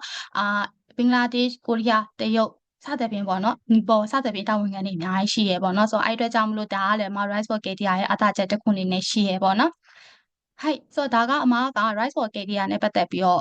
့အကြံပေးအားဖြင့်ရှင်းသွားတာပေါ့နော်ဟိုက်ဆိုရင်နောက်ကလက်ရှိခေါ်ယူနေတဲ့လောက်ကိုင်းနဲ့ပတ်သက်ပြီးတော့ရှင်းပြပြောသွားခြင်းတယ်ပေါ့နော်မ၄-၅ခုလောက်ထုတ်ထားတယ်ဘာလို့လဲဆိုလို့ရှိရင်ခန်ချီကုဆက်ခိုခန်ဒီဆိုတဲ့အလုပ်လေးပါဒါပေမဲ့ဒီဟာကတော့ဂျပန်ပြည်တွင်းရှိရဲ့သူပဲရှောက်လို့ရတာပေါ့နော်ဂျပန်ပြည်တွင်းရှိရဲ့သူအနေနဲ့ဆိုလို့ရှိရင်ဆက်ခိုခန်ဒီလုပ်ချင်တယ်ဆိုရင်ဒီလုပ်လေးရှိပါတယ်ဒီ free star ရstar စုဆိုတဲ့ကုမ္ပဏီကနေခေါ်တာပေါ့နော်ဘာတွေလိုအပ်လဲဆိုလို့ရှိရင်ဂျပန်စာအန်ဒူလည်းပဲရှိတယ်ဆက်ခိုခန်ဒီကီရှိလက်မှတ်ကိုလိုချင်တဲ့သူဆိုပြီးတော့လိုချင်တဲ့သူပေါ့နော်အဲ့သူအနေနဲ့ရှောက်လို့ရတယ်နောက်ပြီးအခါကျရင်ဒီ cancer စုကြောကိုင်းမှာတော့အတွေ့အကြုံရှိရမယ်သူရဲ့အားသာချက်တရားပါလဲဆိုလို့ရှိရင်bonus ရှိတယ်အိမ်လာကားက50%ရှိရဲကိုကအိမ်ပြောင်းဖို့လိုရဲဆိုလို့ရှိရင်အိမ်ရှာပေးဖို့အတွက်လည်းရှိရဲလောဆယ်ဒီမှာခေရောက်ကုဆိုင်အနေနဲ့ရေးထားရဲကွာဒါပေမဲ့6လပြီးသွားလို့ရှိရင်စိတ်ဆိုင်အနေနဲ့ခံပါအဲ့အတွက်စိတ်ဆိုင်တိုးလို့ကိုလည်းရှိရဲကိုယ့်ရဲ့ performance ပေါ်မူတည်ပြီးတော့လုပ်ပါပေါ့နော်ဒီ company ကမြန်မာလူမျိုးဆိုရင် data ပေါက်ခန့်ကျင်နေဆိုပြီးပြောထားတဲ့ company ဖြစ်ပါတယ်အဲ့အတွက်ကြောင့်မလို့ကိုကဂျပန်ပြည်တွင်းကနေပြီးတော့16ခန်းဒီအနေနဲ့အလုပ်ရှာနေတဲ့သူတွေရှိရဲဆိုလို့ရှိရင်ဒီဟာလေးတစ်ချက်လုပ်ပေးလို့ရရပေါ့နော်အမခဏနေကြလို့ရှိရင် link ပို့ပေးလိုက်ပါမယ်။ကြလို့ကိုတငယ်ချင်းတွေရှိရဲဆိုလို့ရှိရင်လည်းဒါလေးတစ်ချက် recommend ပေးလို့ရရပေါ့နော်။ဟိုက်နောက်ကကျတော့ဗာလဲဆိုလို့ရှိရင်မောက်ဒီ human social ကနေခေါ်နေတဲ့ဒီဟာကကျတော့ဗာလဲID လို့ပေါ့နော် AI နဲ့ပတ်သက်တဲ့ဒီID engineer လို့ဖြစ်ပါတယ်human social ကတော့မတို့ကအရှိမတစ်နှစ်လျှောက်ပူတဲ့သူဆိုလို့ရှိရင်တော့လျှောက်လို့တော့ပြန်လျှောက်လို့တော့ entry ဝင်လို့တော့မရဘူးပေါ့နော်သူကတစ်နှစ်ပြည့်ပြီးမှ entry ပြန်ဝင်ခွင့်ပေးထားတာမျိုးဖြစ်တယ်ပေါ့နော်ဒီကသူကဘယ်ကမဆိုလျှောက်လို့ရတယ်ဂျပန်ပြည်တွင်းကသူတွေလည်းလျှောက်လို့ရတယ်မြန်မာပြည်တွင်းကသူတွေလည်းလျှောက်လို့ရတယ်ပေါ့နော်ဆိုတော့သူရဲ့ဒီလိုအပ်တဲ့ skill တွေကတော့ဒီမှာရေးထားတဲ့ skill တွေဖြစ်တယ်သူရဲ့အားသာချက်တွေဆိုတဲ့ဟာမျိုးကတော့ဒီမှာရချင်းဟိုကြောကတစ်လားကို2000ခွဲပေးတယ်ဒါပေမဲ့သူတို့ပေးတဲ့ကုမ္ပဏီမှာနေမှပေးမှာတော့မဟုတ်ဘူးကိုကကျွန်တော်တခြားအပြင်မှာနေချင်တာဆိုရင်တော့သူတို့ကမပေးဘူးပေါ့နော်ဒါသူတို့ကုမ္ပဏီမှာပေးတဲ့အိမ်မှာနေဆိုရင်တစ်လားကို2000ခွဲပေးတယ်အိမ်လေးရှာပေးထားတယ်human social ဆိုတဲ့အတိုင်းအချိန်မှာမြန်မာလူမျိုးတွေအများကြီးရှိရပေါ့နော်ဟိုက်နောက်ခုကဒီဟာကလည်း software engineer ကိုမှ human social ဟာပဲပေါ့နော်ဒါလည်းဘယ်မှမဆိုလျှောက်လို့ရတယ်သူရဲ့အလုပ်တွေးကြုံကတနေ့ထက်မှရှိရမယ်ပေါ့နော်နောက်ပြီးအခါကျလို့ရှိရင် database management နဲ့ပတ်သက်တဲ့ key ဆို key လည်းရှိရမယ်ပေါ့နော်နောက်ပြီးအခါကျလို့ရှိရင်ဗာလဲဆိုလို့ရှိရင်engineer နဲ့ပွဲရထားတဲ့သူဖြစ်ရမယ်ပေါ့နော်ဟိုက်သူကကျတော့ဂျပန်စာ N3 နဲ့နေရှောက်လို့ရတယ်တကူတော့ရှိရကသူက nan show တွေနဲ့ဒီမှာပေးထားတယ်330ကနေ900အထိဆိုပြီးပေးထားပေမဲ့ဒါအဲ့ထဲမှာ bonus တော့မပါဘူးပေါ့နော်ဆိုတော့ကိုယ့်ရဲ့ skill ပေါ်မှာမူတည်ပြီးတော့ဒီဟာကလာစာရမှာဖြစ်ပါတယ်ဟိုက်ဆိုတော့သူရဲ့ဒီပေးထားတဲ့allowance တွေကစောစောဟာနဲ့အတူတူပဲဆိုတော့အမှထပ်ပြီးပြောတော့ဘူးပေါ့နော်ဟိုက်နောက်ခုကကျတော့ဗာလဲဆိုလို့ရှိရင် human social ကနေပဲခေါ်တဲ့ BIM sim engineer ဆိုတဲ့ဟာပေါ့နော်သူလည်းဘယ်ကနေမဆို6လို့ရတယ်မဆော့ဆော့ပြောသလိုမျိုး entry ကတစ်နှစ်တွင်မှာ entry ဝင်ထားပြီးတော့ကြထားတဲ့သူဆိုလို့ရှိရင်ကျတော့မတို့မရဘူးပေါ့နော်နောက်တစ်နေ့ပြန်ဆောက်ရတယ်ဆိုတော့အမကျွန်တော်မတို့ Rise for Career ကနေပြီးတော့ရှောက်ထားတာမဟုတ်ဘူးတခြား agent ကနေရှောက်ထားတာအဲ့လိုမျိုးဆိုရင်ရလာစင်မရဘူးသူတို့ရဲ့ human social system ထဲမှာတစ်နှစ်တွင်ဘယ် agent ကပဲဖြစ်ဖြစ်ရှောက်ထားတဲ့သူဆိုလို့ရှိရင်တစ်နှစ်တွင်ရှောက်ထားပြီးသားသူဆိုရင်သူတို့ပြန်ပြီးတော့မစင်စားဘူးနောက်တစ်နေ့နေမှပြန်ပြီးတော့စဉ်းစားတာပေါ့နော်အဲ့တစ်ချက်လေးတော့ရှိပါတယ်ဆိုတော့ဒီ Bensim engineer အနေနဲ့ကကျတော့ဒီ Nansure ဒီလောက်တော့ရှိရဲ့ဒီ Bensim engineer ရဲ့လစာတော့နည်းနည်းတော့နည်းပေါ့နော်係သူကလည်းbonus မရှိဘူးဒီ national အနေနဲ့ပဲရှိရယ် AutoCAD သုံးဘူးတဲ့သူရှိတယ်ပြီးအခါကျရင်တက္ကသိုလ်ကဒီ civil ပေါ့နော် TOEFL နဲ့ပြီးထားတဲ့သူဆိုလို့ရှိရင်ရှောက်လို့ရပါတယ်ဆိုပြီးပြောထားတာပေါ့နော်はいနောက်ဆုံးတစ်ခုက私တို့ဒီပါလဲဆိုလို့ရှိရင်ဒီ ANA group ကနေပြီးတော့ခေါ်တာ ANA lead downline လေးနော်company ကြီးပါဒီ ANA group ကနေပြီးတော့ခေါ်တယ် Kikai maintenance engineer အနေနဲ့ခေါ်နေတာဖြစ်ပါတယ်ဒီတစ်ခုကတော့ဂျပန်ပြည်တွင်းရှိတဲ့သူတွေပဲရှောက်လို့ရတာပေါ့နော်ဆိုတော့ခါကျတော့ ANA group မှာလောက်ရမှာဖြစ်တဲ့အတွက်ကြောင့်မလို့ဒီကိုရဲ့ career ကတော့စိတ်ပူစရာမလိုတော့ထင်တယ်ပေါ့နော်အကုန်လုံးကတော့ company အကြီးကြီးတွေဖြစ်တဲ့ဟာမှာမှအာနာဆိုတာအလုံးသိထားတဲ့အတိုင်း company ကြီးဖြစ်တဲ့အတွက်ကြောင့်ပို့ပြီးစိတ်ပူစရာမလိုဘူးပေါ့နော်ဆိုတော့ဒီမှာကတော့ဂျပန်မှာနေတဲ့သူသူ့ရဲ့လိုအပ်ချက်ကဂျပန်မှာနေတဲ့သူဂျပန်စာကတော့ N2 level လောက်ရှိတဲ့သူ N2 level ပြောနိုင်တဲ့သူပေါ့နော်နောက်ပြီးခါကျရင် Microsoft Word Excel စသဖြင့်သုံးနိုင်တဲ့သူပြီး Candana Kuku ဆိုတဲ့ဒီဗာလဲ engineer ဆိုလို့ရှိရင်အဲ့လိုကိုင်တဲ့ပစ္စည်းလေးရှိရလေအပလေယာတို့ဘာတို့ကွာအဲ့လိုဟာမျိုးလေးသုံးနိုင်တဲ့သူကင်နိုင်တဲ့သူဆိုလို့ရှိရင်ရှောက်လို့ရတယ်ဆိုပြီးပြောတာပေါ့ဒါပေမဲ့သူကရှောက်လို့ရတော့နည်းနည်းတော့ဟာဖြစ်တယ်ဗာလဲကြက်တယ်ပေါ့နော်ရှောက်ရီဆန်ခိုးလောက်တာနည်းနည်းလေးတော့ကြက်တယ်ကိုကဒီဟာကိုစိတ်ဝင်စားတယ်ဆိုလို့ရှိရင်ဂျပန်မှာပြည်တွင်းမှာရှိနေတဲ့သူဆိုဝင်ပြီးတော့ရှောက်ကြီးပေါ့နော်သူရဲ့ allowance ကတစ်နှစ်မှာ3ချိန်တော့မှရှိရော bonus ကအများကြီးရှိရပေါ့နော်ဆိုတော့ရချင်းဟိုကြော်လည်းရှိတယ်အဆောင်လည်းရှိရသူတို့ company ကပေးထားတဲ့အဆောင်ရှိရပေါ့နော်မြန်မာလူမျိုးလည်းရှိရမြန်မာလူမျိုးလည်းရှိရဆိုတာအရှိမအကူမာတို့ company ကနေဝင်မဲ့တယောက်ပေါ့နော်9လပိုင်းတရက်နေ့မှာဝင်မဲ့တယောက်ရှိပါတယ်ဒါအာနာ group မှာဆိုတော့ဒါအမကအခုမိုင်းကဝဆန်ကင်နေတဲ့အလုပ်တွေပဲအမမိတ်ဆက်ပေးထားတာဒီဟာပေါ့နော်ဆိုတော့တခြားအလုပ်တွေလည်းရှိရတကယ်လို့ရှောက်ရှင်နေဆိုလို့ရှိရင်မိုင်းကဝဆန်စီကိုတိုက်ရိုက် CV ပို့လည်းရတယ်အမစီကို messenger ပို့လဲရတယ်သူ့ရဲ့ messenger တည့်ရသူလည်းရှိကောင်းရှိနိုင်တယ်ကွာမသိဘူးဆိုလို့ရှိရင်အမစီကနေပြီးတော့ပို့လဲရပါတယ်ဆိုတော့ဒါလက်ရှိလောက်ကင်ခေါ်နေတဲ့အလုပ်တွေကိုပြသွားတာပေါ့နော်ဟိုက်ဆိုဒီလုပ်တွေကိုအမရှောက်ချင်တယ်ဘယ်လိုလုပ်ရမလဲဆိုလို့ရှိရင်အမစောစောပြောသလို CV ဖောင်အမစီပို့လဲရတယ်မာကာဝဆန်စီကိုပို့လဲရတယ်မဟုတ်ဘူး website ကနေပြီးတော့ရှောက်ချင်တယ်ဆိုရင်တော့အမတို့ website မှာအရင်ဆုံးကနဦးအနေနဲ့ register လုပ်ဖို့လိုပါတယ် register လုပ်ပြီးမှအမအခဏနေပို့မယ် message ကနေပြီးတော့ပို့မယ်ဗာလဲlink နေရာနေတိုက်ရိုက်ရှောက်လို့ရပါတယ်ပေါ့နော် register လုပ်ထားပြီးသားဆိုရင် obook ဆိုတဲ့ခလုံးလေးကိုနှိပ်လိုက်တာနဲ့ပြီးသွားပြီပေါ့နော်ဟိုက်ဆိုတော့ဒါဆိုရင်အမအလုပ်6ပြီးသွားပြီးဘလို့နောက်ပိုင်း process ကဘလို့ဖြစ်မှာလဲဆိုရင် company ဘက်က reply ပြန်လာလိမ့်ပါမယ် company ဘက်ကအဲ့ဟာအမအခုအသေးစိတ်ဟာနဲ့ပြောမယ်ပေါ့နော်အရင်ဆုံးအနေနဲ့ဒါလဲဆိုရင်စောစောအမပို့ထားတဲ့အလုပ်တွေကျွန်တော်တို့နဲ့မကိုက်ညီဘူးကျွန်တော်တခြားအလုပ်တွေကြည့်ချင်တယ်ဆိုရင်အမတို့ဒီ top page မှာဒီ salmon ပိုးရအောင်ရွေးလိုက်ပေါ့နော် IT ရှိတယ် Kidan ရှိတယ် Cancer ဆိုရှိရပေါ့နော်အဲ့ကနေပြီးတော့ရွေးပြီးတော့ကိုယ့်နဲ့ကို Cancer ကိုလုပ်လို့ရတယ် keyword တို့ Cancer ကိုဆိုတဲ့ဟာလည်းရှိရဗာလဲဆိုတော့ Java နဲ့ပတ်သက်တဲ့အလုပ်ကိုသိချင်တယ်ဆိုရင် Java ဆိုပြီးရိုက်ရှာပြီးတော့ Cancer ကိုလိုက်လို့ရှင်လဲကိုရှာတဲ့အလုပ်တွေထွက်လာလိမ့်မယ်ပေါ့နော်ဆိုတော့အမကဒီမှာ IT ဆိုပြီးတော့ရိုက်ထည့်လိုက်တယ် IT ဆိုပြီးရိုက်ထည့်လိုက်တဲ့အခါမှာ IT နဲ့ပတ်သက်တဲ့လုပ်တွေအများကြီးထွက်ကြလာတယ်အဲ့ထဲမှာကိုတစ်ခုချင်းစီကြည့်ပြီးတော့မှစိတ်ဝင်စားတဲ့အလုပ်ရှိရဆိုရင်မတို့ open လုပ်လိုက်အဲ့ဒီဒီ system engineer ကိုစိတ်ဝင်စားရဲကွာစိတ်ဝင်စားလို့အမနှိပ်ကြည့်လိုက်တယ်ဆိုလို့ရှိရင်ဒီမှာဒီသူ့ရဲ့အလုပ်ထွက်လာလိမ့်မယ်ထွက်လာပြီးရဲ့အခါကျရင်နောက်ဆုံးမှာ open အောက်ဆုံးမှာပေါ့နော် open ဆိုတဲ့ဟာလေးရှိရဲအဲ့ open ဆိုတဲ့ခလုံးလေးကိုနှိပ်လိုက်တယ်ဆိုလို့ရှိရင်ဘယ် page ကိုရောက်သွားမှာလဲဆိုရင်ဒီအခုနောက် page ပေါ့နော်open ခါကုနင်းဆိုတဲ့ဟာမျိုးဒီမှာဘသူဖြစ်ပါတယ်ဒီလောက်ကိုငါစိတ်ဝင်စားရတဲ့ငါ6လိုက်ပါတယ်စသဖြင့်စာလေးရေးပြီးတော့ obo ဆိုလို့နှိပ်လိုက်တယ်ဆိုလို့ရှိရင်ဒီဘက်က obo ခံတယ်ရောဆိုရင်နင်းလောက်6တာပြီးသွားပါပြီဆိုပြီးတော့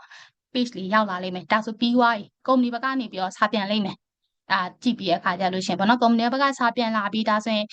ယူရိုမေးတဲ့ကိုလည်းရောက်လာလိမ့်မယ်ကုမ္ပဏီဘက်ကနေ message ရောက်နေပါရဲ့ဆိုပြီးတော့မေးထဲမှာရောက်လာလိမ့်မယ်မဟုတ်ဘူးအဲ့လိုမျိုးမဟုတ် website ထဲကနေဝင်ကြည့်ရဆိုရင်ဒီ message ကြီး ichidan ဆိုတဲ့ဟာနေပြီးတော့လည်းကြည့်လို့ရတယ်ကိုယ့်ကုမ္ပဏီဘက်ကနေ message ပို့ထားရဲဆိုရင်ဒီ message ကြီး ichidan ထဲကနေပြီးတော့လည်းကိုယ့်ကိုပို့ထားတဲ့ message တွေကိုကြည့်လို့ရတယ်စာဝင်ပြန်လို့ရတယ်ပေါ့နော်ဆိုအဲ့ဆိုစောစောကအမတို့ကအလုပ်လျှောက်လိုက်တယ်ဆိုလို့ရှိရင်နောက်ပိုင်း browser ကဒီ message ကြီး ichidan ကနေဝင်ကြည့်လို့ရတယ်နောက်ပြက်ကကျရင်ဒီမှာ notification icon လေးလည်းရှိရအမကတော့ဒီမှာ notification icon မှာစာမရှိနေပြီမဲ့ကွာဒီကနေပြီးတော့ခြားရောက်နေပါရဲ့ဆိုရင် notification လေးတွေရှိနေလိမ့်မယ်ပေါ့နော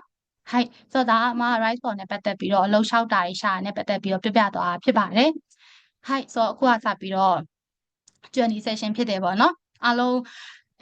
မိချင်နိုင်လည်းရှိမယ်လို့ထင်တယ်ပေါ့နော်အမစီကိုတိုက်ရိုက်စာ message ပို့ပြီးတော့မေးလဲရတယ်မဟုတ်ဘူးမိုင်ကာဝါဆန်စီကိုတိုက်ရိုက်မေးချင်တယ်ကိုယ့်နဲ့ကိုဂျပန်လိုပြောပြီးတော့မေးချင်တယ်ဆိုလို့ရှိရင်လည်းမေးလို့ရတယ်အမဂျပန်စာနည်းနည်းသိပြီးတော့ယုံကြည်ရမရှိလို့အမပြောပေးပါဆိုလို့ရှိရင်လည်းအမမေးပေးမယ်ပေါ့နော်ဟိုက် journey session ဖြစ်ပါပြီそう、皆さんからの質問お待ちしております。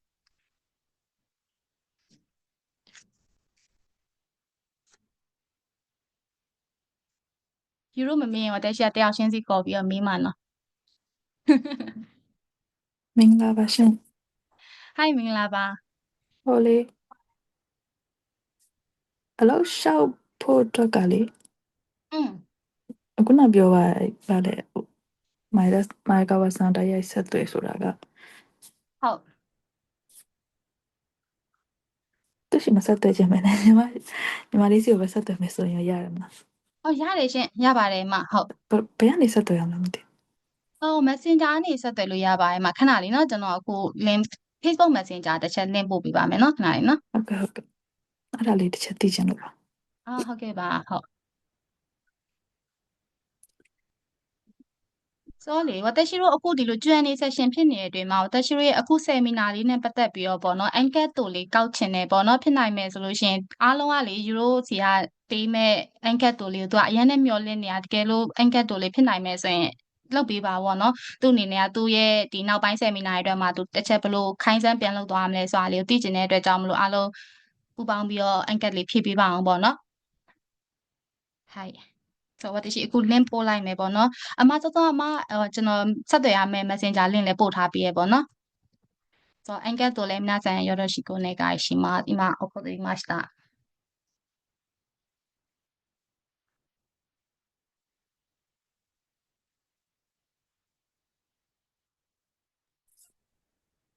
ဆိုအမလျှောက်ထားနိုင်တဲ့အလုပ်တွေဆိုပြီးတော့ရှင်းပြသွားတဲ့ဟာလည်းဒီမှာ link လေးတွေအမတစ်ချက်ပို့လိုက်မယ်ပေါ့နော်အဲ့ဟာလေးလည်းအဲ့ link ကနေတစ်ဆင့်လျှောက်လို့ရပါတယ်ဟဲ့ experience မရှိတဲ့ main လေးဆိုရင်လည်းအသက်ဘယ်လောက်ထိခေါ်လဲမသိဘူးတဲ့ site ပိုင်းအတွက်တဲ့နောက်တစ်နေ့နေမှာပြန်လျှောက်ခွင့်ရှိရဲဆိုတော့ Rice Pocket တွေကကုမ္ပဏီကိုတစ်နှစ်တွင်လျှောက်ခွင့်မရှိတော့လားကိုလျှောက်လိုက်တဲ့ကုမ္ပဏီတစ်ခုတည်းတည်းမရတော့လားဆိုတဲ့ဟာမျိုးပေါ့နော်ဆိုတော့အပေါ်ကမေးခွန်းအမတစ်ချက်သူ့ကိုတိုက်ရိုက်မေးပေးမယ်အောက်ကမေးခွန်းတော့အမပြန်ပြောပေးမယ်အမပဲဖြေပေးမယ်ပေါ့နော်တစ်နှစ်နေမှာပြန်လျှောက်ခွင့်ရှိရဲဆိုတာကုမ္ပဏီတိုင်းမဟုတ် Human Resource ကတစ်ခုတည်း Human Resource ကတစ်ခုပဲတစ်နှစ်နေမှာပြန်လျှောက်ခွင့်ရှိရပါပေါ့နော်တခြားကုမ္ပဏီတွေကပြန်လျှောက်လို့ရတယ်ဒါပေမဲ့တစ်ခုတော့ရှိရပါလဲဆိုလို့ရှိရင်အရှိ4လပိုင်းအမှလျှောက်ထားပြီးခု9လပိုင်းပြန်လျှောက်တယ်ဆိုလို့ရှိရင်ထပ်ပြီးတော့ပဲမိဥက္ကုတိပဲဖြစ်သွားအောင်ပါဘာဖြစ်လို့လဲဆိုတော့သူ့ရဲ့ skill ကဒီတစ်လအတွင်းနဲ့တက်မလာနိုင်ဘူးဆိုပြီးတော့ဖြစ်တယ်ကွာဆိုတော့အမတို့ကတကယ်လို့အရှိကုမ္ပဏီကိုပြန်လျှောက်ချင်တယ်ဆိုလို့ရှိရင်အနည်းဆုံး3-4လလောက်ပေါ့နော်ရှားပြီးမှလျှောက်တာပို့ပြီးတော့ကောင်းမယ်လို့ထင်တယ်ပေါ့နော်はい。前川さんすいません。こちらの質問なんですけれども、経験がない女性であれば、年齢は、何歳までの制限とかがありますかで、土木系ですね。経験がない、性別は関係ないんですけど、経験がない人だったら20代のうちに就職した方がいいと思います。30代になってくると、日本の会社だと経験者が求められることが多いので、できるだけ若いうちに就職することをお勧めします。ありがとうございます。ဆိုတော့သူပြောတာတကယ်လို့ experience မရှိတဲ့သူဆိုလို့ရှိရင်အသက်ဘယ်ရွယ်လောက်လဲဆိုလို့ရှိရင်မတို့အသက်20ကျော်တွင်းမှာအလုပ်ရှာတာအကောင်းဆုံးပါပေါ့နော်30ကျော်ဖြစ်သွားတယ်ဆိုလို့ရှိရင်ဒီအတွေ့အကြုံဂျပန်ကသူတွေကအတွေ့အကြုံရှိတဲ့သူတွေကိုပဲခန့်ကျင်တော့အများရယ်ပေါ့နော်အတွေ့အကြုံမရှိတဲ့သူဆိုလို့ရှိရင်20ကျော်အတွင်းမှာရှောက်ထားတာအကောင်းဆုံးဖြစ်ပါရဲ့ပေါ့နော်ဟဲ့မြန်မာကနေယောက်ျားလေး16နဲ့35အတွင်းရှောက်လို့ရလားခင်ဗျာဆိုတော့အခါကျတော့ဒါကိုကျွန်တော်အမတစ်ချက်ဖြည့်ပေးသွားမယ်ပေါ့နော်တို့မြန်မာကနေ16နဲ့35အတွင်းကလေ OWI အခုကသူတို့မြန်မာပြည်ဘက်ကထွက်ခွင့်ပိတ်ထားတာလीနော်ပိတ်ထားတဲ့ခါကျတော့ဒါဆိုရင်အမထိုင်းကနေသွားလို့ရတဲ့နည်းလမ်းရှိရလေဆိုပြီးတော့ပြောကြတာမျိုးရှိရပေါ့နော်ဒီဘက်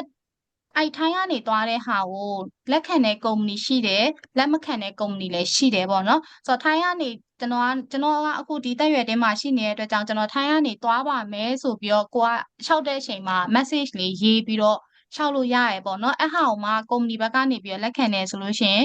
document security ဆက်ပြီးတော့လောက်သွားလိမ့်မယ်ကဲလို့ဒီလိုမျိုးထိုင်းကနေသွားတဲ့ဟာကိုကုမ္ပဏီဘက်ကနေပြီးတော့လက်မခံဘူးဆိုရင်တော့ document security နဲ့နေကျသွားနိုင်တယ်ပေါ့နော်ကိုကဂျပန်စာလဲတော်တဲ့ experience လဲရှိတယ်သူခေါ်ထားတဲ့အလုပ်ခေါ်စာနဲ့လဲကိုက်ညီရတာနဲ့ဘာဖြစ်လို့ကျသွားလဲဆိုရင်ဒါတေချာပေါက်ဒီအတန်ကန့်သက်ချက်ထဲမှာပါနေတဲ့အတွက်ကြောင့်မို့လို့ဖြစ်တာပေါ့နော်はい前川さんすいません。私なんかミャンマーの諸国の生徒に関しての質問なので、私の方で勝手に回答しました。大丈夫です。はい。はい。private uni ကတဲ့ IT bachelor ဆိုရင်ရော work visa လက်ခံပါသလားတဲ့ experience က internship ပဲရှိရဆိုလို့ရှိရင် IT လုပ်ရနိုင်ရှိလားဆိုဒီ private university က bachelor ဆိုလို့ရှိရင်လက်ခံတယ်ပေါ့နော် bachelor မဟုတ်ဘဲနဲ့ diploma ဆိုလို့ရှိရင်မတို့လက်မခံမတို့လက်မခံတာမဟုတ်ဘူးလောက်ဝကလက်မခံတာလောက်ဝကဒီ bachelor ဘွဲပဲလက်ခံတာပေါ့နော် diploma မရဘူးပေါ့နော်အဲ့ဟောမှာ IT သမားဆိုရင်တော့ FE ရထားတယ်ဆိုရင်ရတယ် FE လက်မှတ်ရှိထားတယ်ဆိုရင်ရတယ်ပေါ့နော် experience က internship အဆင့်ပဲရှိတယ်ဆိုလို့ရှိရင်ကျတော့ဒါက fresher ဖြစ်သွားတဲ့အတွက်ကြောင့်မို့လို့ fresher အလုပ်တွေကိုရှောင်မှအဆင်ပြေမှာပေါ့နော်ဒါပေမဲ့သူက fresher အလုပ်တွေဆိုရင်များသောအားဖြင့် N2 level ရှိထားမှခေါ်တာN2 level ရှိထားတဲ့သူတွေကိုခေါ်တာများရဲပေါ့နော်ဆိုတော့ဂျပန်စာက N2 level လောက်ရှိရဲဆိုလို့ရှိရင် fresher အလုပ်ခေါ်နေရမျိုးရှိပါတယ်အခု fresher အလုပ်နေနဲ့က2026 5လပိုင်း sorry 4လပိုင်းအတွက်ကိုခေါ်နေတဲ့ဟာအလုပ်နှစ်ခုရှိရဲ IT သမားဆိုရင်ပေါ့နော်အမခဏနေကြရင်အမပို့ပေးပါမယ် electrical ဘိုင်းကိုလုံနေတဲ့အလုံနဲ့မတူတဲ့အတွေ့အကြုံရှိရဲ့ဘိုင်းအောင်ရှောင်ရဖြစ်နိုင်မလားရှင်တဲ့ဆိုတော့ဒါတော့အမတစ်ချက်မေးပေးမယ်ပေါ့နော်လုံနေတဲ့လုံနဲ့မတူတဲ့အတွေ့အကြုံရှိရဲ့ဘိုင်းအောင်ရှောင်ရဖြစ်လားဆိုတော့ပြောချင်တာက KDR ချင်းချင်တာကိုပြောချင်တာနဲ့တွေ့ပေါ့နော်はい、前川さん、今、質問されてるのは、電子系を、経験がないお仕事へキャリアチェンジしたいですかと思っていますかとか、応募可能ですかと聞かれてますか大学の専門が電気電子で、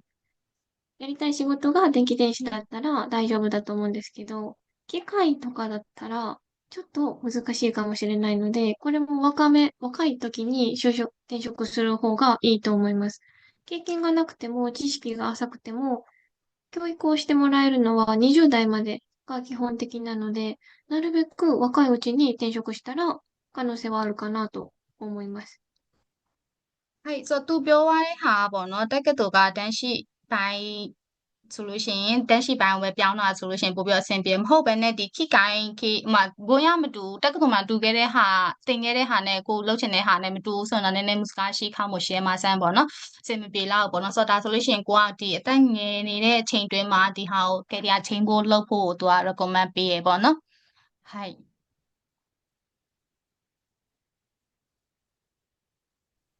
もう一つ聞きたいですけれども、いいですか？はいどうぞ現在私日本でIT エンジニアとして働いてるんですけれども、ずっと社内でパソコンの前に座ってコーディングばっかりしてるので、それをちょっと嫌になってて、もうちょっと IT 関係で社内にずっと座ってコーディングばっかりする仕事ではなくて、他に関係ある、ちょっともうちょっとたくさんの人とコミュニケーション取りながらできる仕事とかってどんな仕事ありますか？そうですね。コミュニケーション取りたいんだったら、ミャンマー拠点がある会社に転職して、ミャンマー人とのブリッジ SE になるとかだったら、コミュニケーションはたくさん取れると思いますけど、IT エンジニアは基本的に、現場に行って体を動かす仕事ではないので、机に向かってする仕事っていうのは、どの会社に転職してもそうじゃないかなと思います。コミュニケーションの量は、職種によって変わってくるので、そうですね。ブリッジの会社に転職するとか、あとは、自分から話しかけてみるとかはどうですか？今の会社を転職しないでも、コーディングでわからないことを聞いてみるとか、後輩がいるんだったら、ちょっと声をかけてみて、仲良くなって、お互いに IT スキルの向上にもなるし、日本語能力の向上にもつながるし、今の会社でもコミュニケーション取りたいっていうことだけだったら、できることはあるかなと思います。コミュニケーション取るっていうのは会社が小さくて人が少ないので、取れるは取れるんですけれども、少ないっていうか、そうですね。ちょっと幅広く仕事をしながら、もうちょっと楽しい会話でいうか仕事のことをしたいかなと思ってて、どんな仕事あるかでちょっと今思いついてなくて、そういう関係の仕事あるかどうか知りたくてです。そうですね。ちょっと今の短い時間では、イはい。ンさん、ルーさん、はい。ルーさんのどんな求めてる仕事環境がどんなものなのかちょっとわからないんですけど、実はね、私もメイさんもチームの人数すっごい少ないんですよ。10人もいないぐらいしかいないんですけど、毎日すっごい喋ってるので、人数が少なくても話すことはできるし、話す内容も自分がてると思います。もっと、なんかいろんな人と関わって、いろんな知識を吸収したいんだったら、会社変えて、もっと人数の多い会社に転職するのはありだなと思います。うん、なる大丈ほ夫ですかそのどです。回答。はい、わかりました。ありがとうございます。はい、ありがとうございます。はいဆိုတော့တိုက်ရိုက်ပြောသွားဆိုဘာသာမပြန်ပြီးတော့ဘူးเนาะဆိုခါကျတော့နောက်ခွာဗာမိထားလဲဆိုတော့30အောက်ဆို experience မရှိလဲရတာလားတဲ့30အထက်ဆို experience ကာလဘယ်လောက်လို့လဲသိပြရစီဆိုဆိုအမတို့ကွာဒါတိုင်းအနေနဲ့ပြောလိုက်တာပေါ့နော် experience မရှိတဲ့သူဆိုရင်20ကျော်တွင်းမှာအလုပ်ရှာထားပေါ့နော်30ကျော်တွင်းဆိုရင် experience မရှိတဲ့သူဆိုနည်းနည်းခက်မယ်ဆိုပြီးအမတို့ကဒီရေဘူးရအားဖြင့်ပြောလိုက်တာပေါ့နော် experience ဘယ်လောက်လို့လဲဆိုတဲ့ဟာမျိုးဆိုလို့ရှိရင်ဒါကကျတော့အလုပ်ခေါ်စာပေါ်မှာမူတည်ရ company တစ်ခုနဲ့တစ်ခုပေါ့နော်တချို့ company ကျတော့လည်းတစ်နှစ်ရှိထားရဲဆိုလို့ရှိရင်ဆိုတဲ့ဟာမျိုးတချို့ company ကျတော့လည်း3နှစ်နဲ့ထက်ဆိုတဲ့ဟာမျိုးပေါ့နော်စသဖြင့်ဒါကကျတော့အလုပ်ခေါ်စာပေါ်မှာမူတည်ရပေါ့နော်တစ်ခုတည်းဆိုတဲ့ဟာမျိုးကကျတော့ပြောပိုခက်တယ်ပေါ့နော်နောက်ပြီးတော့ main ကြီးရတဲ့ဘယ်လိုလမ်းနဲ့လာရင်အဆင်ပြေဆုံးလဲဆိုတဲ့ဟာမျိုးကျတော့အဆင်ပြေဆုံးအမှန်ကန်ဆုံးနေတယ်ဆိုရင်ကတော့ OWIC စောင့်ပြီးမှလာတာအကောင်းဆုံးဖြစ်မယ်လို့တော့ထင်တယ်ပေါ့နော်။ဘာဖြစ်လို့လဲဆိုတော့တခြားထိုင်းဘက်ကနေသွားမယ်ဆိုလို့ရှိရင်ကိုယ်ပတ်စံကုန်တဲ့ဟာမျိုးလည်းရှိတယ်ပြီးတဲ့အခါကျရင် risk နည်းနည်းရှိရမျိုးလည်းဖြစ်ကောင်းဖြစ်နိုင်တယ် risk ဆိုတာအခုကတိတ်နည်းနည်းကြက်လာတယ်ဆိုပြီးတော့ကြားနေရမျိုးပေါ့နော်အမားတို့ဒီ rice ပေါ်ကနေပြီးတော့ဓာတ်ရိုက်လာတဲ့သူကတော့လောလောဆယ်ကတော့မရှိသေးဘူးအမားတို့ဒီနာနဲ့ပေါ်မှာမြင်နေရတာအပြင်ဒီကန်ချီကနေပြီးတော့ကြားနေရတဲ့ဟာတွေတစ်ချက်ပြောပြရပါတော့နော်နည်းနည်းဒီတာချီလေးဘက်ကနေလာတဲ့လမ်းကြောင်းကနည်းနည်းလေးကြက်နေရဲဆိုပြီးတော့ကြားနေရမျိုးရှိရပေါ့နော်ဒီကအကောင်းဆုံးကတော့ OWIC ကတ်ဆောင်ပြီးမှလာတာအကောင်းဆုံးပဲများသောအားဖြင့်ဒီ rice ပေါ်မှာရှိတဲ့ web company တွေများသောအားဖြင့်ကလည်း OWIC ကတ်ဆောင်ပြီးမှ OWIC ကတ်ရပြီးမှလာစေခြင်းတဲ့ company တွေတော်တော်များရဲ့ပေါ့နော်はいタイウヤンは、前川さんになんか連絡先を求めているんですけれども、前川さんのメッセンジャーにしますかどうしますかのメッセンジャー送ります。はい。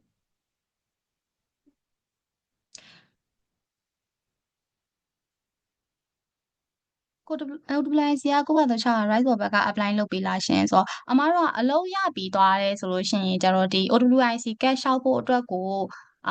အမားတို့ Rise ဘက်ကနေပြီးတော့ဒီဟာဒီလိုရှိရဲဆိုပြီးတော့လမ်းညွှန်ပေးရရှိရဲတချို့ company တွေကျတော့ကွာသူတို့ဟာသူတို့ဒီမြန်မာပြည်ကနေဂျပန်ကိုထွက်ဖို့အတွက်ကိုသူတို့ဘာသူတို့ run တဲ့ဟာတွေရှိတယ်အဲကြောင့် company ရဲ့လမ်းညွှန်ချက်ကို company ကပြောတဲ့အတိုင်းလိုက်ပြီးတော့လုပ်ပေးရမှာပေါ့နော်မဟုတ်ဘူးမတို့ Rise ဘက်ကို Rise for က member တွေဒီ OWIC ကတ်ချောက်ဖို့အတွက်ငါတို့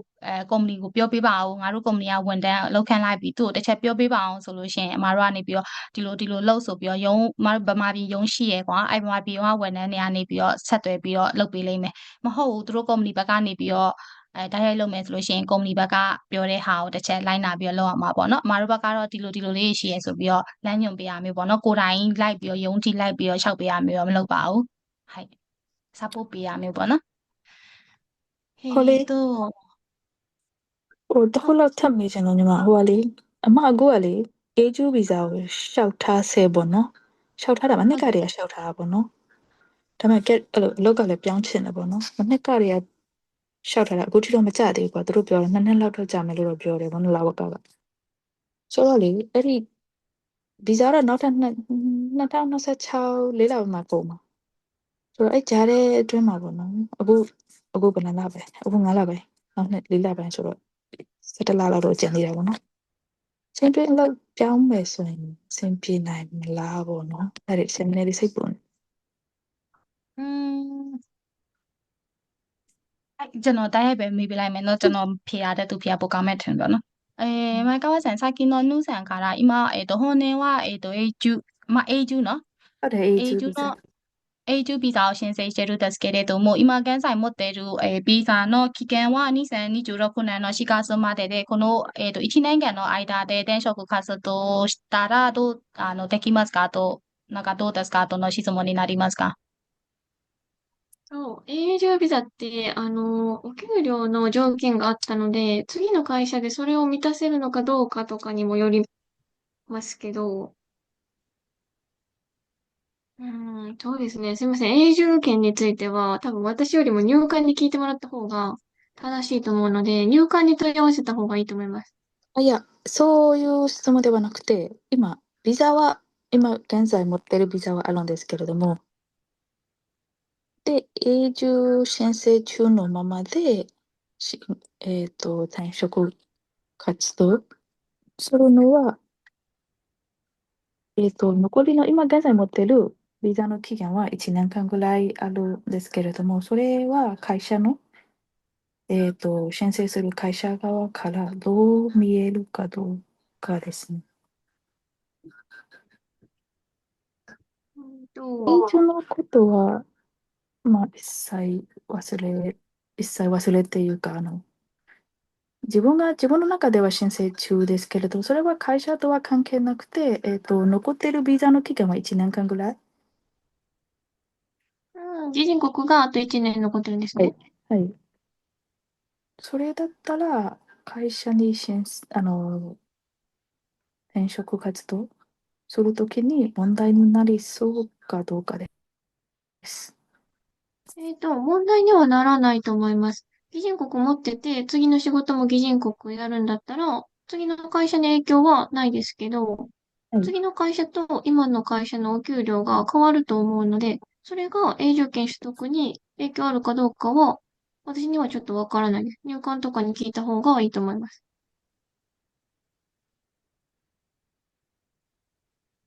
うん、そうですね。はい。ဟဲ့အမားဟွာပေါ့နော်ကျွန်တော်ထင်တယ်6အမလက်ရှိဗီဇာတစ်နှစ်တက်တန်ရှိနေတဲ့အတွက်ကြောင့်မလို့ပြောင်းလာတော့ပြောင်းလို့ရလို့ထင်တယ်ပေါ့နော်ဒါပေမဲ့ဒီ A2 ဗီဇာနဲ့ပတ်သက်ပြီးကန့်သက်ချက်တွေသတ်မှတ်ချက်တွေဆိုတဲ့ဟာမျိုးကလည်းရှိကောင်းရှိနိုင်တယ်ပေါ့နော်မအလုပ်ပြောင်းတဲ့အရေးအတွက်များတယ်ဆိုလို့ရှိရင်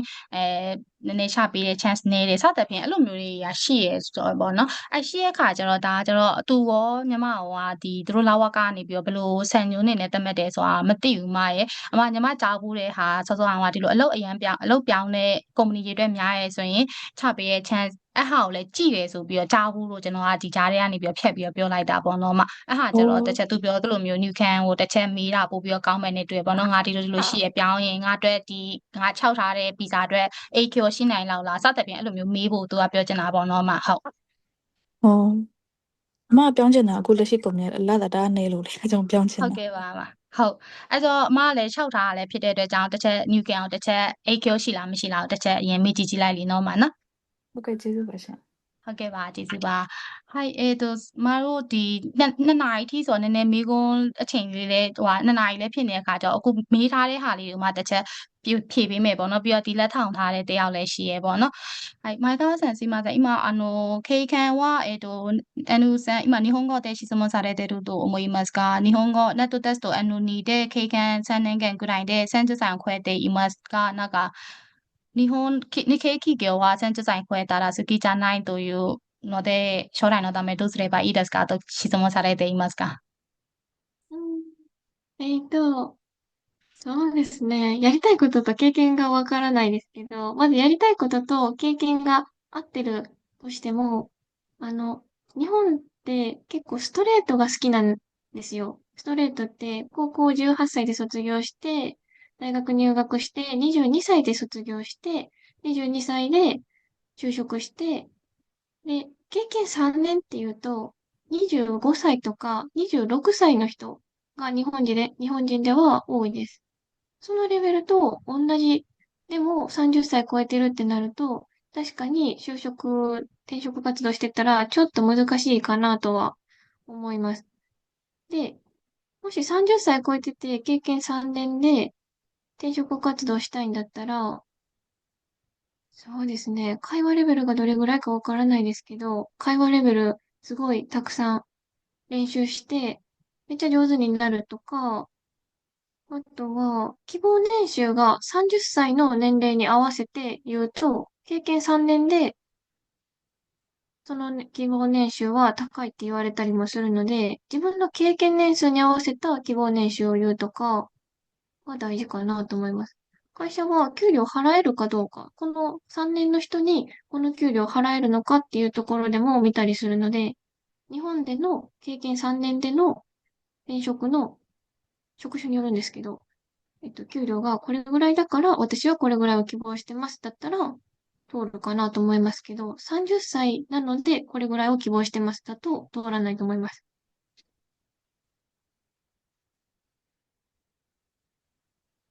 はいဆိုတော့သူပြောသွားတာလည်းနားလည်မယ်လို့တော့ထင်တယ်ပေါ့နော်အာဆိုတော့အမဂျားရကနေဖြတ်ပြီးတော့ပြောရမယ်ဆိုရင်ဒီအတွေ့အကြုံဆိုတဲ့ဟာမျိုးထက်ပေါ့နော်ဒီလုပ်ငန်းတစ်ခုတည်းရဲ့အတွေ့အကြုံလားဒါမှမဟုတ်ရင်လက်ရှိရှာကိုင်းချင်းခေခန်းဆိုတဲ့လုပ်ငန်းဒီ၅ခုလောက်ရဲ့အတွေ့အကြုံလားဆိုတဲ့ဟာမျိုးလည်းမူတည်ရဲပေါ့နော်အဲ့အတွက်ကြောင့်မလို့ကိုယ့်ရဲ့အတွေ့အကြုံနဲ့သူတို့ရဲ့ခေါ်တဲ့လုပ်ခေါ်စာနဲ့ကိုက်ညီရဲဆိုလို့ရှိရင်ပြောင်းလို့ရတယ်လို့တော့အမကတော့ပြောချင်တယ်ပေါ့နော်ကိုဂျပန်စာ level လဲ N2 level ရှိရဲဆိုလို့ရှိရင်ပြောနိုင်တယ်ဆိုလို့ရှိရင်ကမဒါပေမဲ့တခုရှိတာသူတို့ကအရန်နဲ့အလုပ်ပြောင်းတာများရင်ကျတော့မကြိုက်ဘူးမကြိုက်တတ်ကြဘူးပေါ့နော်သူတို့ဂျပန်ခီပြောတွေကအရန်လုပ်ပြောင်းတယ်ဒီတစ်နှစ်ဒီ company နောက်တစ်နှစ်ဒီ company ဆိုတဲ့ဟာမျိုးပြောင်းတာများရင်လည်းမကြိုက်တတ်တဲ့ဟာမျိုးရှိရဲပေါ့နော်ဆိုတော့သူပြောသလိုမျိုးကိုလိုချင်တဲ့လားစာသူတို့ company ဘက်ကပေးထားတဲ့ကြောခန်းတွေကိုလိုချင်တဲ့ကြောခန်းတွေနဲ့ကိုက်ညီမှုရှိမရှိဆိုတဲ့ပုံမှာလည်းမူတည်ရဲပေါ့နော်ဆိုတော့ကိုဖြစ်ချင်တဲ့ကိုရချင်တဲ့ဟာမျိုးတစ်ချက်ကြည့်ပြီးတော့လုပ်ပြောင်းတာပို့ပြီးတော့အဆင်ပြေမယ်လို့ထင်တယ်ပေါ့နော်ဟုတ်ဆိုတော့လက်ထောင်တာဟာဆန်ဖြစ်မယ်နဲ့တွေ့ sorry မနာမည်အတန်ထွက်မားသွားရဲဆိုရင်မရှိတော့လားမသိနာမည်အတန်ထွက်မားသွားတယ်ဆိုရင် sorry ပါဟုတ်မိလို့ရပါတယ်ဟုတ်はい、すみません。ちょっと聞きたいのは、面接の時間は変わってもいいですか？ライスフォーからの時間ですけど、一週間くらいの間に変わりたいんですけど、理由は今やっている仕事にプロジェクトのリリースが日が変わりますから、はい。はい。リリースの日は変わりますから、はい。面接の時間に、私が空いてないということです。はい。変えても大丈夫ですよ。ただ、当日に変えるとすごく失礼なので、分かったらなるべく早く変えた方がいいと思います。はい、今は土日ですから、月曜日に連絡してはできますかというですね。金曜日に面接の時間ですけど、はい。じゃあ大丈夫ですよ。ちゃんと理由説明して、金曜日のいついつから、変更させていただきたいので、この日程はどうですかって。はい。それともう一つ、はい、はい。もう一つの質問は、30交代の、30交代まだ超えてないんですけど、国から出るのはちょっと難しいですから、タイとかに行って、これから出るのは大丈夫ですか？それは会社によるんですよね。面接受ける会社がタイからの入国を許可してる会社だったらいいし、タイからの入国は正規のルートじゃないので、ダメですって言われたら、その会社は入社できないです。はい。タイにも日本のオフィスがあると思いますね。個別の会社の話ですか？はい。日本にエンブリシーとかね、タイと日本のエンブリシーに、それから、はい。すみません、メイさんわかります？ね、タイから行っては難しいと思いますね。私の自分で思うことは、はい。はဟုတ်မကြားရနေပြောမယ်ပေါ့နော်ဒီထိုင်းကနေ ဟုတ် သွားတဲ့ဟာကစောစောကပြောသလိုမျိုးပေါ့နော်သူလည်းပြောသွားတယ်ကုမ္ပဏီပေါ်မှာမူတည်အခုဒီအသက်ကန့်သက်ချက်အရဗမာပြည်ကနေထွက်လို့မရတဲ့ယောက်ျားလေးတွေဆိုလို့ရှိရင်ထိုင်းကနေသွားလို့ရတယ်မရဘူးဆိုတဲ့ဟာဒါကျတော့မောင်လေးလျှောက်တဲ့ကုမ္ပဏီပေါ်မှာမူတည်မှာပေါ့နော်မောင်လေးကလျှောက်လိုက်တဲ့ကုမ္ပဏီကရတယ်ထိုင်းကနေလာခဲ့လို့ရတယ်ဆိုပြီးတော့ခေါ်တယ်ဆိုလို့ရှိရင်တော့အဆင်ပြေပေါ့နော်မဟုတ်ဘူးကိုဒါကသူတို့ကုမ္ပဏီရဲ့ဆုံးဖြတ်ချက်ပေါ်မှာမူတည်တဲ့အတွက်ကြောင့်မလို့အင်တာဗျူးမှာကိုကဒါကိုတစ်ချက်တော့မေးတင်တယ်ပေါ့နော်ဟုတ် အမအင်တာဗျူးမှာကအင်တာဗျူးမှာမေးရင်ပေါ့နော်တကယ်လို့ကိုကထိုင်းကနေလာမယ်ဆိုတဲ့ဟာကြီးကိုထည့်ပြောလိုက်ရင်ကအဆင်ပြေပါမလားပေါ့နော် ဒါပေမဲ့မောင်လေးကအခုအတန်ကတ်သက်ချက်ထဲမှာပါနေတဲ့အတွက်ကြောင့်မလို့ထွက်လို့မရဘူ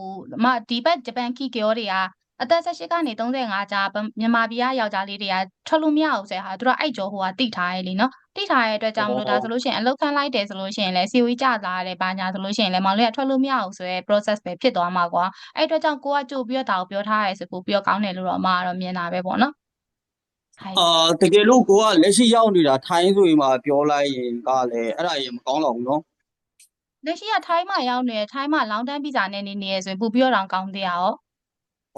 ်ငါ ဒါပေမဲ့အဲ့လောင်းတန်းဗီဇာပြဿနာ ဂျပန်ဝင်မှာထိုင်းကနေဝင်မှာငါမှလောင်းတန်းဗီဇာရှိတယ်ငါဗမာပြည်ကနေဝင်မှာမဟုတ်ဘူးအဲ့အတွက်ကြောင့်မလို့ငါ OWIC ကတ်မလို့ဘူးဆိုပြီးတော့ဟာနဲ့ပြောလို့ရတယ်ရောအဲ့လိုပြောပြီးပြူမှပိုအဆင်ပြေဒါပေမဲ့လောင်းတန်းဗီဇာထိုင်းအခုတစ်ခေါက်ကကျွန်တော်မေးကြည့်တာပေါ့နော် right for မေးတော့သူပြောတာကတော့